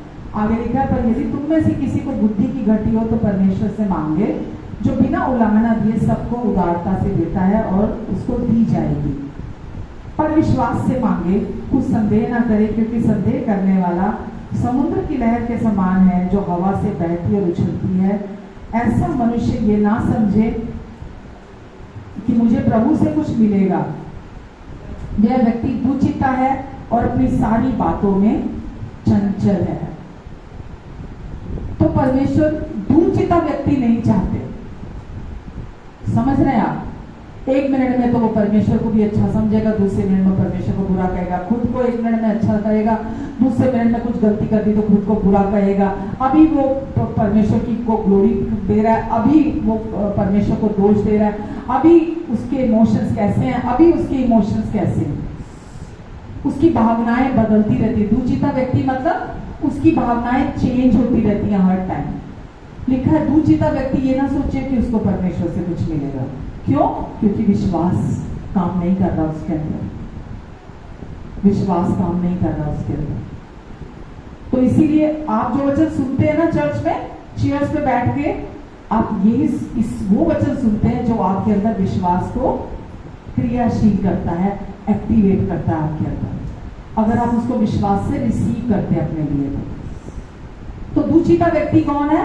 जिसको ना तो अपनी पर्सनैलिटी को लेके क्लैरिटी है, ना उसको परमेश्वर को लेके क्लैरिटी है, उसको वचन को लेके कोई क्लैरिटी नहीं है, वो दुचित्ता व्यक्ति कहलाता है। और परमेश्वर क्या बोलते हैं? दुचित्त व्यक्ति से वो प्रसन्न नहीं होते हैं। परमेश्वर चाहते हैं आपको वचन की क्लैरिटी हो, आपको अब ये समझ में आ जाना चाहिए कि अब मैं पापी नहीं हूं, अब परमेश्वर ने यीशु मसीह के द्वारा मुझे अपनी धार्मिकता बना दी है। जो पाप से अज्ञात था उसे ही परमेश्वर ने मेरे लिए पाप ठहराया, ताकि उसमें होकर मैं परमेश्वर की धार्मिकता बन जाऊं। या तो आप पापी हैं या आप धर्मी हैं, आप दोनों नहीं हो सकते। तो आपको ये क्लैरिटी होनी चाहिए। दुचित्ता व्यक्ति कभी खुद को पापी बोलता है, कभी खुद को धर्मी बोलता है, कभी खुद को अच्छा बोलता है, कभी खुद को बुरा बोलता है, कभी खुद को पसंद करता है, कभी खुद को पसंद नहीं करता, कभी खुद पर दोष लगाता है, कभी बोलता है कि नहीं मैं तो धर्मी हूं। दुचित्ता व्यक्ति है। आप दुचित्त नहीं हो। जब आप धार्मिकता को रिसीव करते हो ना, सच मानना, आपकी आंखें खुल जाती हैं, एकदम आप साफ साफ देख सकते हो। आपको अपनी आइडेंटिटी को लेकर कोई कंफ्यूजन नहीं रहता, एकदम क्लैरिटी आ जाती है आपको अपनी आइडेंटिटी को लेकर कि मैं कौन हूं, परमेश्वर की दृष्टि में मैं कौन हूं, मुझे कैसा देखते हैं। यीशु क्यों आए, यीशु ने आके मुझे क्या बना दिया, यीशु ने मेरे लिए क्या कर दिया, पूरा मुझे क्या दे दिया यीशु ने। आपको साफ क्लैरिटी होने लगती है, आप बिल्कुल स्ट्रेट सोचने लगते हैं, आप दुचित्त नहीं होते हैं। जो लोग मिक्सचर सुनते हैं ना व्यवस्था और अनुग्रह का, वो दुचित्त होते हैं, उनको क्लैरिटी नहीं होती है। लेकिन जो अनुग्रह को की अंडरस्टैंडिंग रखते हैं, रेवलेशन प्राप्त करते हैं अनुग्रह का, वो दुचित्त नहीं रहते हैं। वो प्रभु में घमंड करते हैं, वो क्लेशों में भी घमंड करते हैं, क्योंकि वो जानते हैं उनकी आइडेंटिटी को। वो हर समय आनंदित रहते हैं, हर समय खुश रहते हैं। कोई भी चैलेंज आ जाता है, कुछ भी आ जाता है, कितनी भी मुश्किलें क्यों ना लग रही हो, वो अडिग होकर, अटल होकर खड़े होते हैं। आमेन, आमेन। क्योंकि उससे आपके अंदर से इम्प्योरिटीज परमेश्वर जो दुष्ट के झूठ है उसको परमेश्वर साफ करते हैं जब आप अडिग होकर खड़े होते हैं क्लैरिटी के साथ। आप समझ रहे हैं? आमेन। तो आपको खुद की सही छवि, सही पहचान पता होनी चाहिए। मैं कौन हूं, मेरी क्या पहचान है, मैं ऑल टुगेदर एक नई सृष्टि। पुरानी सारी बातें बीत गई, वचन कहता है देखो सब कुछ नया हो गया है। ये आपके बारे में कहा गया है। अब आप वो पुरानी सृष्टि नहीं है जो पहले आदम से थी, अब आप यीशु मसीह में हो।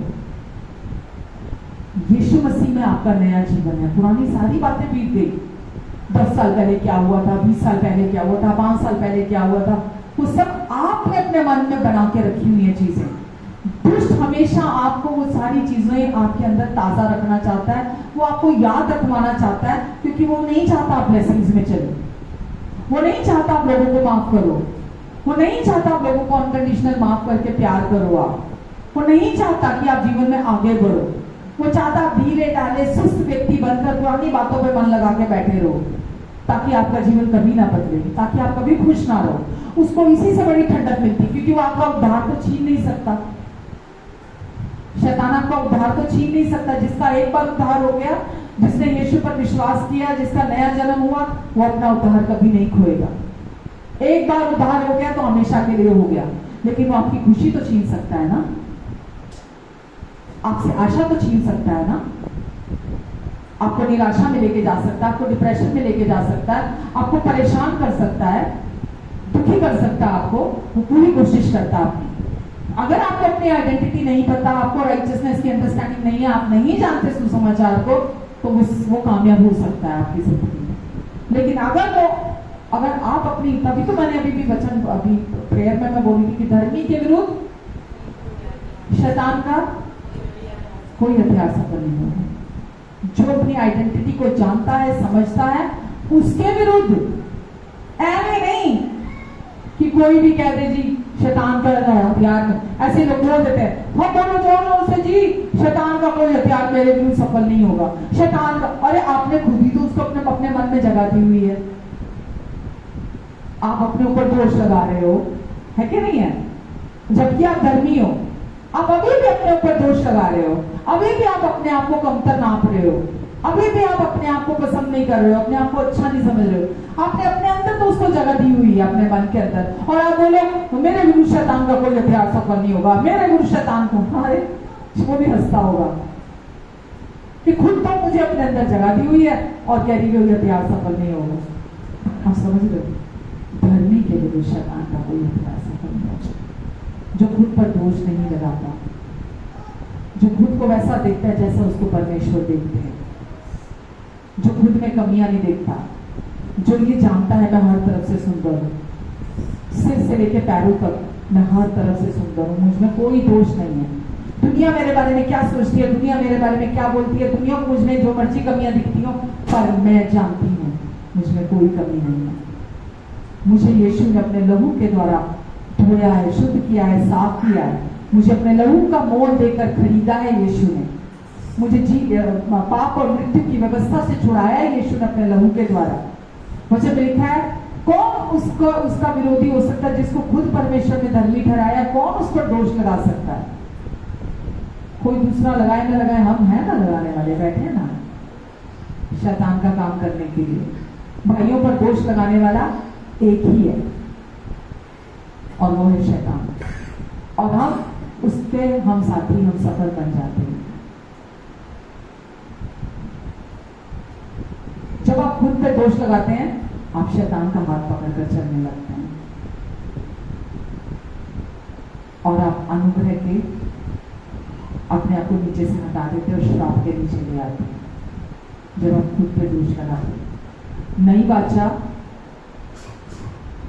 परमेश्वर ने बोला, अब मैं तेरे, इब्रानियों 8 में, मैं तेरे पापों को कभी याद नहीं करूंगा। 8:12 में लिखा है, इब्रानियों 8:12, मैं तेरे पापों को कभी स्मरण नहीं करूंगा और तेरे अधर्म के प्रति हमेशा दयावंत रहूंगा। हम खुद के प्रति दयावंत नहीं रहते। हर टाइम हमारे मन में ना हम अपने आप को कोड़े मारते रहते हैं हर टाइम। तू ये नहीं करती, तू वो नहीं करती, अपने आप को ही।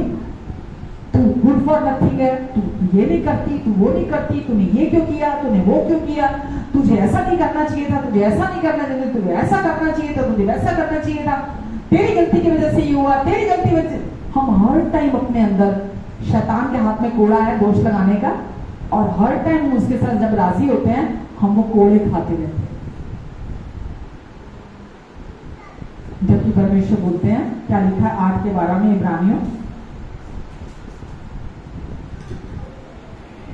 क्योंकि मैं उनके अधर्म के विषय में दयावंत रहूंगा और उनके पापों को फिर कभी।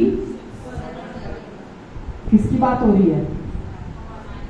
परमेश्वर क्या बोल रहे हैं? मैं तुम्हारे पापों को कभी याद नहीं करूंगा, तुम भी प्लीज याद मत करो, क्योंकि मैंने अपनी मेमोरी में से मिटा दिए। तुम क्यों याद रखे हुए हो जो मैंने मिटा दिया, जिसको मैंने भुला दिया?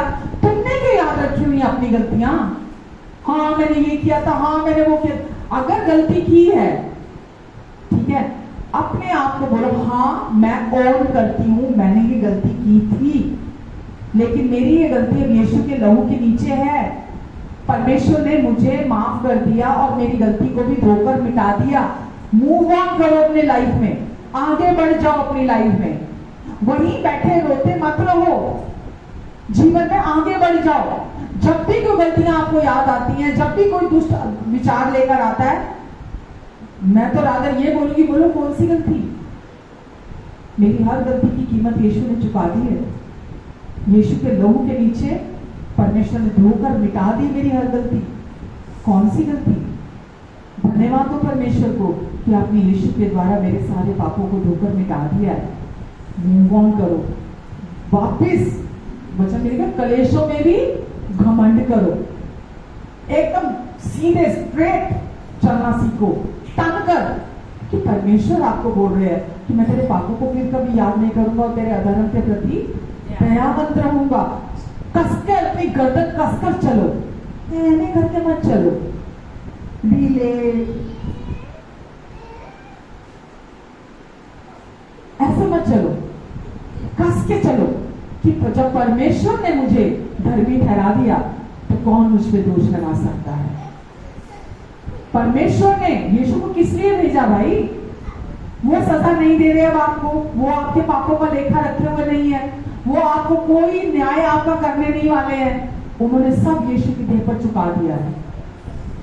अब आपको समझने की, रिसीव करने की, खुद को याद रखने की, उसका रेवलेशन प्राप्त करके अड्डे के ऊपर खड़े होकर चलने की जरूरत है। मुझे आज सारी दुनिया आकर अगर ये बोल दे कि नहीं तेरे 90 पाप तो माफ हो गए, 10 रह गए, बड़े से बड़ा कोई बिशप, आर्च बिशप, पोप भी आके मुझे बोल दे, कोई भी हो, मुझे ये बोले कि नहीं तेरे पूरे पाप माफ नहीं हुए, नहीं तेरे, मैं कभी नहीं मानूंगी, कभी नहीं झुकूंगी, गर्दन काट दे मेरी कोई, मैं तो कभी नहीं मानूंगी।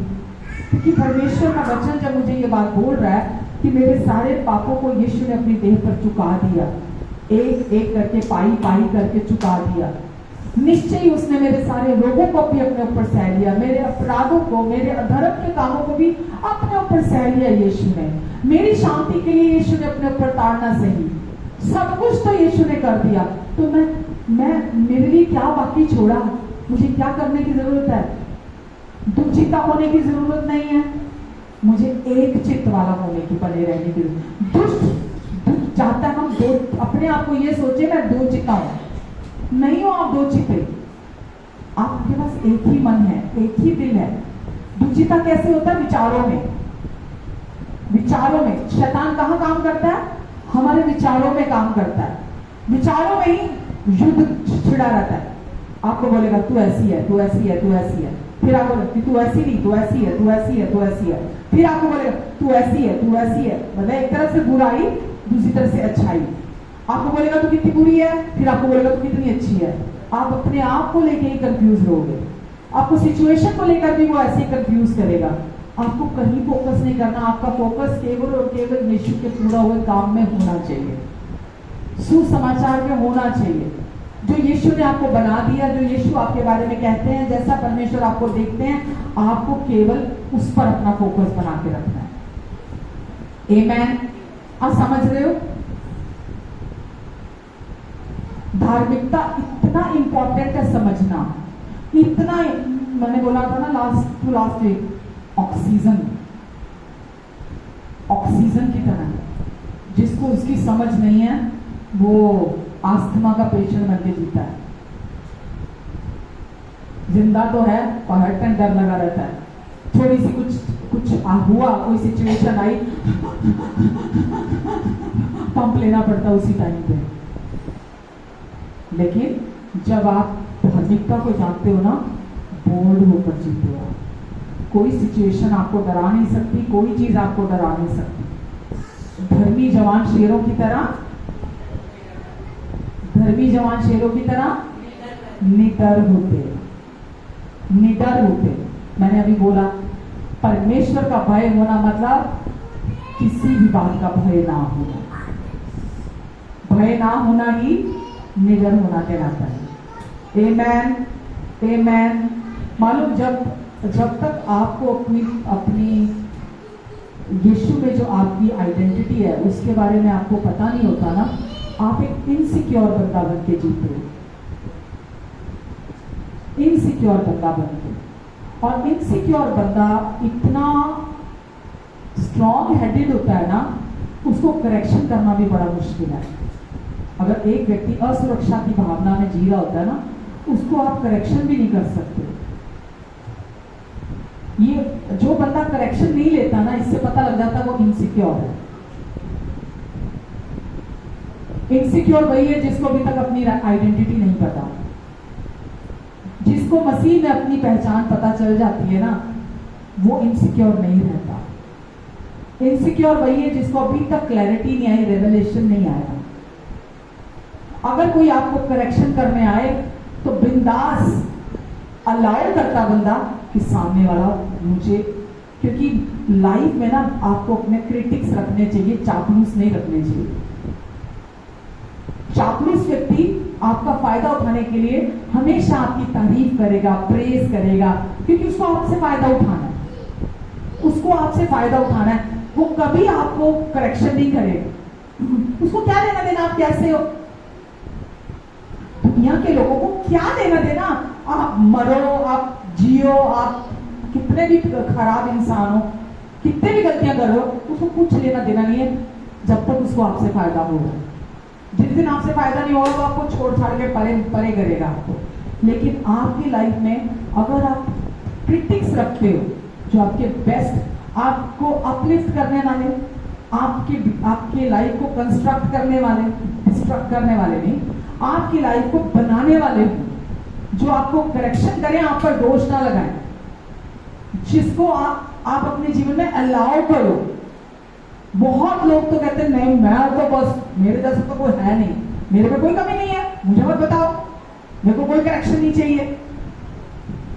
एक्चुअली में वचन में लिखा है परमेश्वर तीनों पर और भी अनुग्रह करते हैं, है कि नहीं है? जो व्यक्ति सब नीचे करके सुन लेता है ना, उसके जैसा कोई नहीं हो सकता।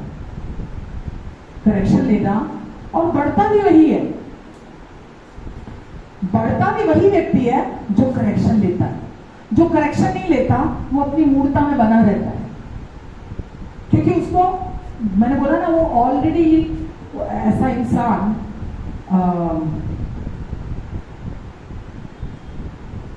मतलब एक स्ट्रॉन्ग हेडेड व्यक्ति होता है, इनसिक्योर व्यक्ति होता है, बड़ा मुश्किल होता है उससे डील करना। इसलिए यीशु ने, मैं अगर अपने एक्सपीरियंस की बात करूं, हर इनसिक्योरिटी निकाल दी मेरी जिंदगी से। मेरी लाइफ में कोई इनसिक्योरिटी नहीं है, मैं किसी को लेके इनसिक्योर नहीं हूं। ये नहीं होगा तो क्या होगा, वो नहीं होगा तो क्या होगा, इसकी चापलूसी करना, उसकी चापलूसी करना। ये मैं जानती हूँ, मेरा परमेश्वर मेरे हृदय को जानता है मैं इस समय क्या बोल रही हूँ। इनसिक्योरिटीज जब निकल जाती है ना, आप सुनने वाले बन जाते हो। अगर इंसान कोई इनसिक्योर है ना, बड़ा डिफेंसिव होता है। इनसिक्योर व्यक्ति बड़ा डिफेंसिव होता है, वो किसी की नहीं सुन सकता। उसको तो चर्च में वचन भी लगता कि मेरे को सुनाया गया है, जबकि चर्च में कोई दोष लगाने वाला वचन नहीं बोला जाता। उसकी इनसिक्योरिटीज की वजह से उसको ऐसा लगता है कि ये वचन सही नहीं था, ये गलत बोला, ये सही नहीं बोला, ऐसा नहीं ऐसा बोलना चाहिए था, ऐसा नहीं ऐसा बोलना चाहिए था। वो करेक्शन नहीं लेता है। उसको सिर्फ अपनी प्रेज अच्छी लगती है, उसको सिर्फ अपनी प्रशंसा अच्छी लगती है, अपनी तारीफ अच्छी लगती है कि कोई व्यक्ति उसको बस तारीफ करे उसकी।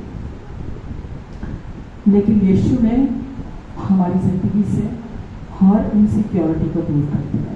मैं बहुत इनसिक्योर व्यक्ति थी, बहुत इनसिक्योर व्यक्ति थी, अपने रिश्तों को लेकर, अपने आप को लेकर, अपने फ्यूचर को लेकर, अपने बच्चों को लेकर बहुत इनसिक्योर थी। लेकिन धन्यवाद है प्रभु का, मुझे हर इनसिक्योरिटी से बाहर निकाला। तो जो धर्मी व्यक्ति है, भावनाएं उसके पीछे आती हैं, लीडिंग पोजीशन पे नहीं होती। हम भावनाओं के बिना तो कभी नहीं हो सकते, भावनाओं की हमें जरूरत है, उसी से तो पता लगता है इंसान है। लेकिन फिर धर्मी व्यक्ति के भावनाएं पीछे रहती हैं, भावनाएं उसके आगे नहीं होती हैं, चलाती नहीं है उसको। परमेश्वर की धार्मिकता आपको भावनाओं पर भी कंट्रोल करना सिखाती है। तो जब किसी भी इंसान की लाइफ में नकारात्मक भावनाएं होती हैं, उसकी वजह से वो नीचे की ओर चला जाता है, नेगेटिव इमोशंस की वजह से। लेकिन परमेश्वर का वचन वापस हम कहाँ जाते हैं नीचे की ओर? अपने विचारों में जाते हैं नीचे की ओर। वैसे तो विचारों में इंसान गया तो जीवन में भी नीचे चला जाता है, पर पहले इंसान अपने विचारों में नीचे जाता है। इसीलिए परमेश्वर ने अपने वचन में क्या कहा? अतः अब हम विश्वास से धर्मी ठहरे। शुरुआत कहां से की? हमसे की कि अब तुम विश्वास से धर्मी ठहरे हो। इसीलिए परमेश्वर के साथ अब हम सही ठहरा दिए गए हैं। किसने किया ये काम? परमेश्वर ने किया। हमें धर्मी ठहराने का काम, हमें अपने साथ सही ठहराने का काम भी परमेश्वर ने कर दिया। संसार कहता है सही करो तो सही बन जाओगे, परमेश्वर क्या बोलते हैं? सही विश्वास करो तो तुम सही करने लगोगे ना। दुनिया तो यही कहती है पहले सही करो तो सही बनोगे, परमेश्वर बोलते हैं सही विश्वास करो तो तुम्हारा जीवन भी सही हो जाएगा। हालेलुया। तो अपने अच्छे कामों से हम दुनिया को तो प्रभावित कर सकते हैं, पर परमेश्वर को नहीं कर सकते। सबसे जरूरी है अपने हार्ट का मोटिव जानना। आप जो कर रहे हो, क्यों कर रहे हो, किस लिए कर रहे हो, जो भी कर रहे हो, हर जगह पे आपके हार्ट का मोटिव मैटर करता है। आपके मोटिव्स क्या है उसके पीछे? मैं अच्छा करके दुनिया से प्रेज ले सकती हूँ, दुनिया मेरी तारीफ करे, दुनिया मुझे बहुत अच्छा करे, परमेश्वर से कुछ नहीं मिलेगा मेरे को। मैंने बोला ना, न्याय के दिन अच्छे काम सब जल जाएंगे। तो मैं जो कुछ भी कर रही हूं, परमेश्वर ने कहा यदि कोई मेरे छोटे से छोटे दास को भी मेरा जानकर एक कटोरा ठंडा जल पिलाए। क्या होता है एक कटोरा ठंडा जल? दुनिया में कोई कीमत है उसकी? परमेश्वर बोलते हैं मेरा। जब आप वचन के अनुसार जो भी काम करते हो खुश होकर, भले कितना भी आपको तकलीफ क्यों नहीं है, मतलब यानी कि उस व्यक्ति के को लेकर, लेकिन आप बोलते कि नहीं यही सही है, मेरा शरीर कितना भी चीख रहा है। 6 में लिखा हमारी लड़ाई मांस और लहू से नहीं है। हमें ये बार बार खुद को याद दिलाना पड़ता है, हमारी लड़ाई मांस और लहू से नहीं है, वरन अंधकार की शक्तियों से है। किससे है? अंधकार की, शैतान की अंधकार की शक्तियों से हमारी लड़ाई है। और दुष्ट हमारे मनों में ऐसे विचार डालता है कि हम आपस में एक दूसरे को शत्रु समझने लगते हैं, जबकि हमारी आपस में कोई लड़ाई नहीं है। परमेश्वर आपसे बहुत प्यार करते हैं, उस प्यार से प्यार करते हैं जो मापा नहीं जा सकता। पता नहीं है विश्वास करना क्यों मुश्किल है हमारे लिए। परमेश्वर आपसे बहुत प्यार करते हैं और उस प्यार से प्यार करते हैं जो कभी मापा नहीं जा सकता। परमेश्वर इस दुनिया के हर पापी, हर अपराध अपराध करने वाले व्यक्ति से परमेश्वर बहुत प्यार करते हैं, चाहे वो कोई भी क्यों नहीं है। सबके लिए यीशु आए, सबके लिए यीशु ने आकर अपनी जान दी और अपना लहू बहाया। परमेश्वर आपसे कभी कभार या किसी ओकेजन में प्यार नहीं करते हैं, वो आपको निरंतर एक जैसा प्यार हमेशा प्यार करते हैं। किसकी वजह से? यीशु की वजह से। यीशु ने जब क्रूस पर पूरा कर दिया, उसकी वजह से प्यार करते, तभी तो उन्होंने आपको अपनी धार्मिकता दी, तभी तो आपका उद्धार कराया। वरना कहते अपना उद्धार खुद कमाओ, जो इंसान कभी नहीं कर सकता था। परमेश्वर आपको हमेशा अपने बिना शर्तों के प्यार से प्यार करते हैं। तो अगर आप यीशु के द्वारा परमेश्वर के पास आते हैं, परमेश्वर आपके जीवन में सब कुछ को संभाल लेते हैं विश्वास के द्वारा। और आपकी जो गलत धारणाएं हैं अपने प्रति, परमेश्वर के प्रति, दुनिया के प्रति, वो उन सारी धारणाओं को आपके अंदर से बदल देते हैं। केवल परमेश्वर हमें अंदर से बदलते हैं। सही बदलाव अंदर का बदलाव है। अभी भी कोई कुछ गलत किसी की जिंदगी में हो जाता है, फट से परमेश्वर को गाली देते हैं। देते कि नहीं देते? फट से, एक मिनट नहीं लगता। अरे मैं तो चर्च आती हूँ, अरे मैं तो टाइट देता हूँ, मेरे साथ ऐसा क्यों गलत हुआ? एक मिनट नहीं लगाते परमेश्वर को गाली देने में। होता कि नहीं होता ऐसा? जबकि परमेश्वर प्रेमी, भले, अच्छे पिता हैं। शैतान दुष्ट, बुरा, बहुत बुरा, हत्यारा, चोर है, धोखेबाज है। हमेशा परमेश्वर प्रेमी है, अच्छे हैं, भले। कितना भी बुरा क्यों ना हो जाए, हम कैसे अफोर्ड करते हैं परमेश्वर को गाली देना? कितना भी गलत क्यों ना हो, क्योंकि हमारी अंडरस्टैंडिंग ये नहीं है कि कुछ भी बुरा परमेश्वर की तरफ से नहीं है। कुछ भी बुरा परमेश्वर की तरफ से नहीं है। परमेश्वर हमें जो कुछ भी हमारी जिंदगी में अच्छा है, वो परमेश्वर की तरफ से है, बुरा शैतान की तरफ से है। अब हमको पता नहीं है कि वो कैसे हमारे विचारों में आकर खेलता है, काम करता है। हम कब उसके बंधन में आ जाते हैं, हम कब उसके गुलाम बन जाते हैं और वो हमारी जिंदगी में अपनी प्लानिंग्स को, अपनी युक्तियों को, बुरी युक्तियों को पूरा करने लगता है, कोशिश करता है। हम गाली उसको नहीं देते, हम गाली परमेश्वर को देते हैं। पास्ट में मैंने देखा है, किसी के साथ कुछ भी हुआ है, सबसे झट से पहले गाली परमेश्वर को। मुझे भी, मैं तो कौन ही हूं जब परमेश्वर को गाली दी, तो मैं तो कौन ही हूं। आप समझ रहे हैं? परमेश्वर चाहते हैं उनके प्यार पर विश्वास करें। वो आपको बिना शर्तों के प्यार से प्यार करते हैं, क्योंकि वो आपको प्यार करते हैं, आप विश्वास करते हैं उनके प्यार पर। इसीलिए उन्होंने सोची, जिसने अपने इकलौते बेटे को भी अपने लिए नहीं रखा, आपके लिए दे दिया, वो उसके साथ आपको बाकी सब कुछ क्यों नहीं देगा? दुचिता व्यक्ति ये कभी ना सोचे उसे परमेश्वर से कुछ मिलेगा। हम दो चित्त वाले नहीं हैं, हमें एक ही चित्त, हमारे पास एक ही मन है और वो मसीह का मन है। हम दो चित्ते नहीं हैं, हम परमेश्वर की धार्मिकता है। आमीन। हमें हमारी स्व केंद्रिता से परमेश्वर हमें छुटकारा दिलाते हैं। जो हमेशा हमारा फोकस हमारे भीतर बना रहता है ना, उस बॉक्स से भी वो हमें बाहर निकालते हैं, हमें उससे छुटकारा दिलाते हैं कि मैं कितना अच्छा हूँ, मैं कितना बुरा हूँ, मैंने क्या किया, मैंने क्या नहीं किया। उससे भी सुसमाचार हमें छुटकारा दिलाता है। आमीन। बाकी हम अगले हफ्ते देखें, नेक्स्ट वीक देखें क्या सीखा, क्या समझा। एक एक लाइन। हमारे प्रेमी पिता, हम आपको धन्यवाद देते हैं परमेश्वर। अच्छे पिता, आपके प्यार के लिए, आपकी कृपा के लिए, आपके अनुग्रह के लिए आपको धन्यवाद देते हैं। धन्यवाद परमेश्वर आज के वचन के लिए। धन्यवाद देते हैं पिता, आपकी ओर से थोड़ा भी बहुत होता है परमेश्वर। आपको हम धन्यवाद देते हैं पिता। अगर हम अविश्वसनीय हो भी जाए, आप तो भी विश्वास योग्य बने रहते हैं। धन्यवाद परमेश्वर, जिन दिलों में आपने इस वचन को बोया है, वो 30 गुना, 60 गुना, 100 गुना फल लेकर आएगा। धन्यवाद परमेश्वर, जितने लोग ऑनलाइन हैं या यहाँ मौजूद हैं, यदि कोई बीमार है तो मैं आपकी चंगाई की घोषणा इन सबके जीवन पर करती हूँ। मैं हर एक शरीर को कमांड करती हूँ, चंगा हो जा और संपूर्ण हो जाए यीशु के नाम से। धन्यवाद देती हूँ प्रभु मैं आपको, आप अपने अनुग्रह से इनकी हर ज़रूरत को पूरा करेंगे। इनके पास हर समय सब कुछ की बहुतायत रहेगी, यहाँ तक कि पढ़ाई करने के लिए भी इनके पास हमेशा पहुँच रहेगा यीशु के नाम से।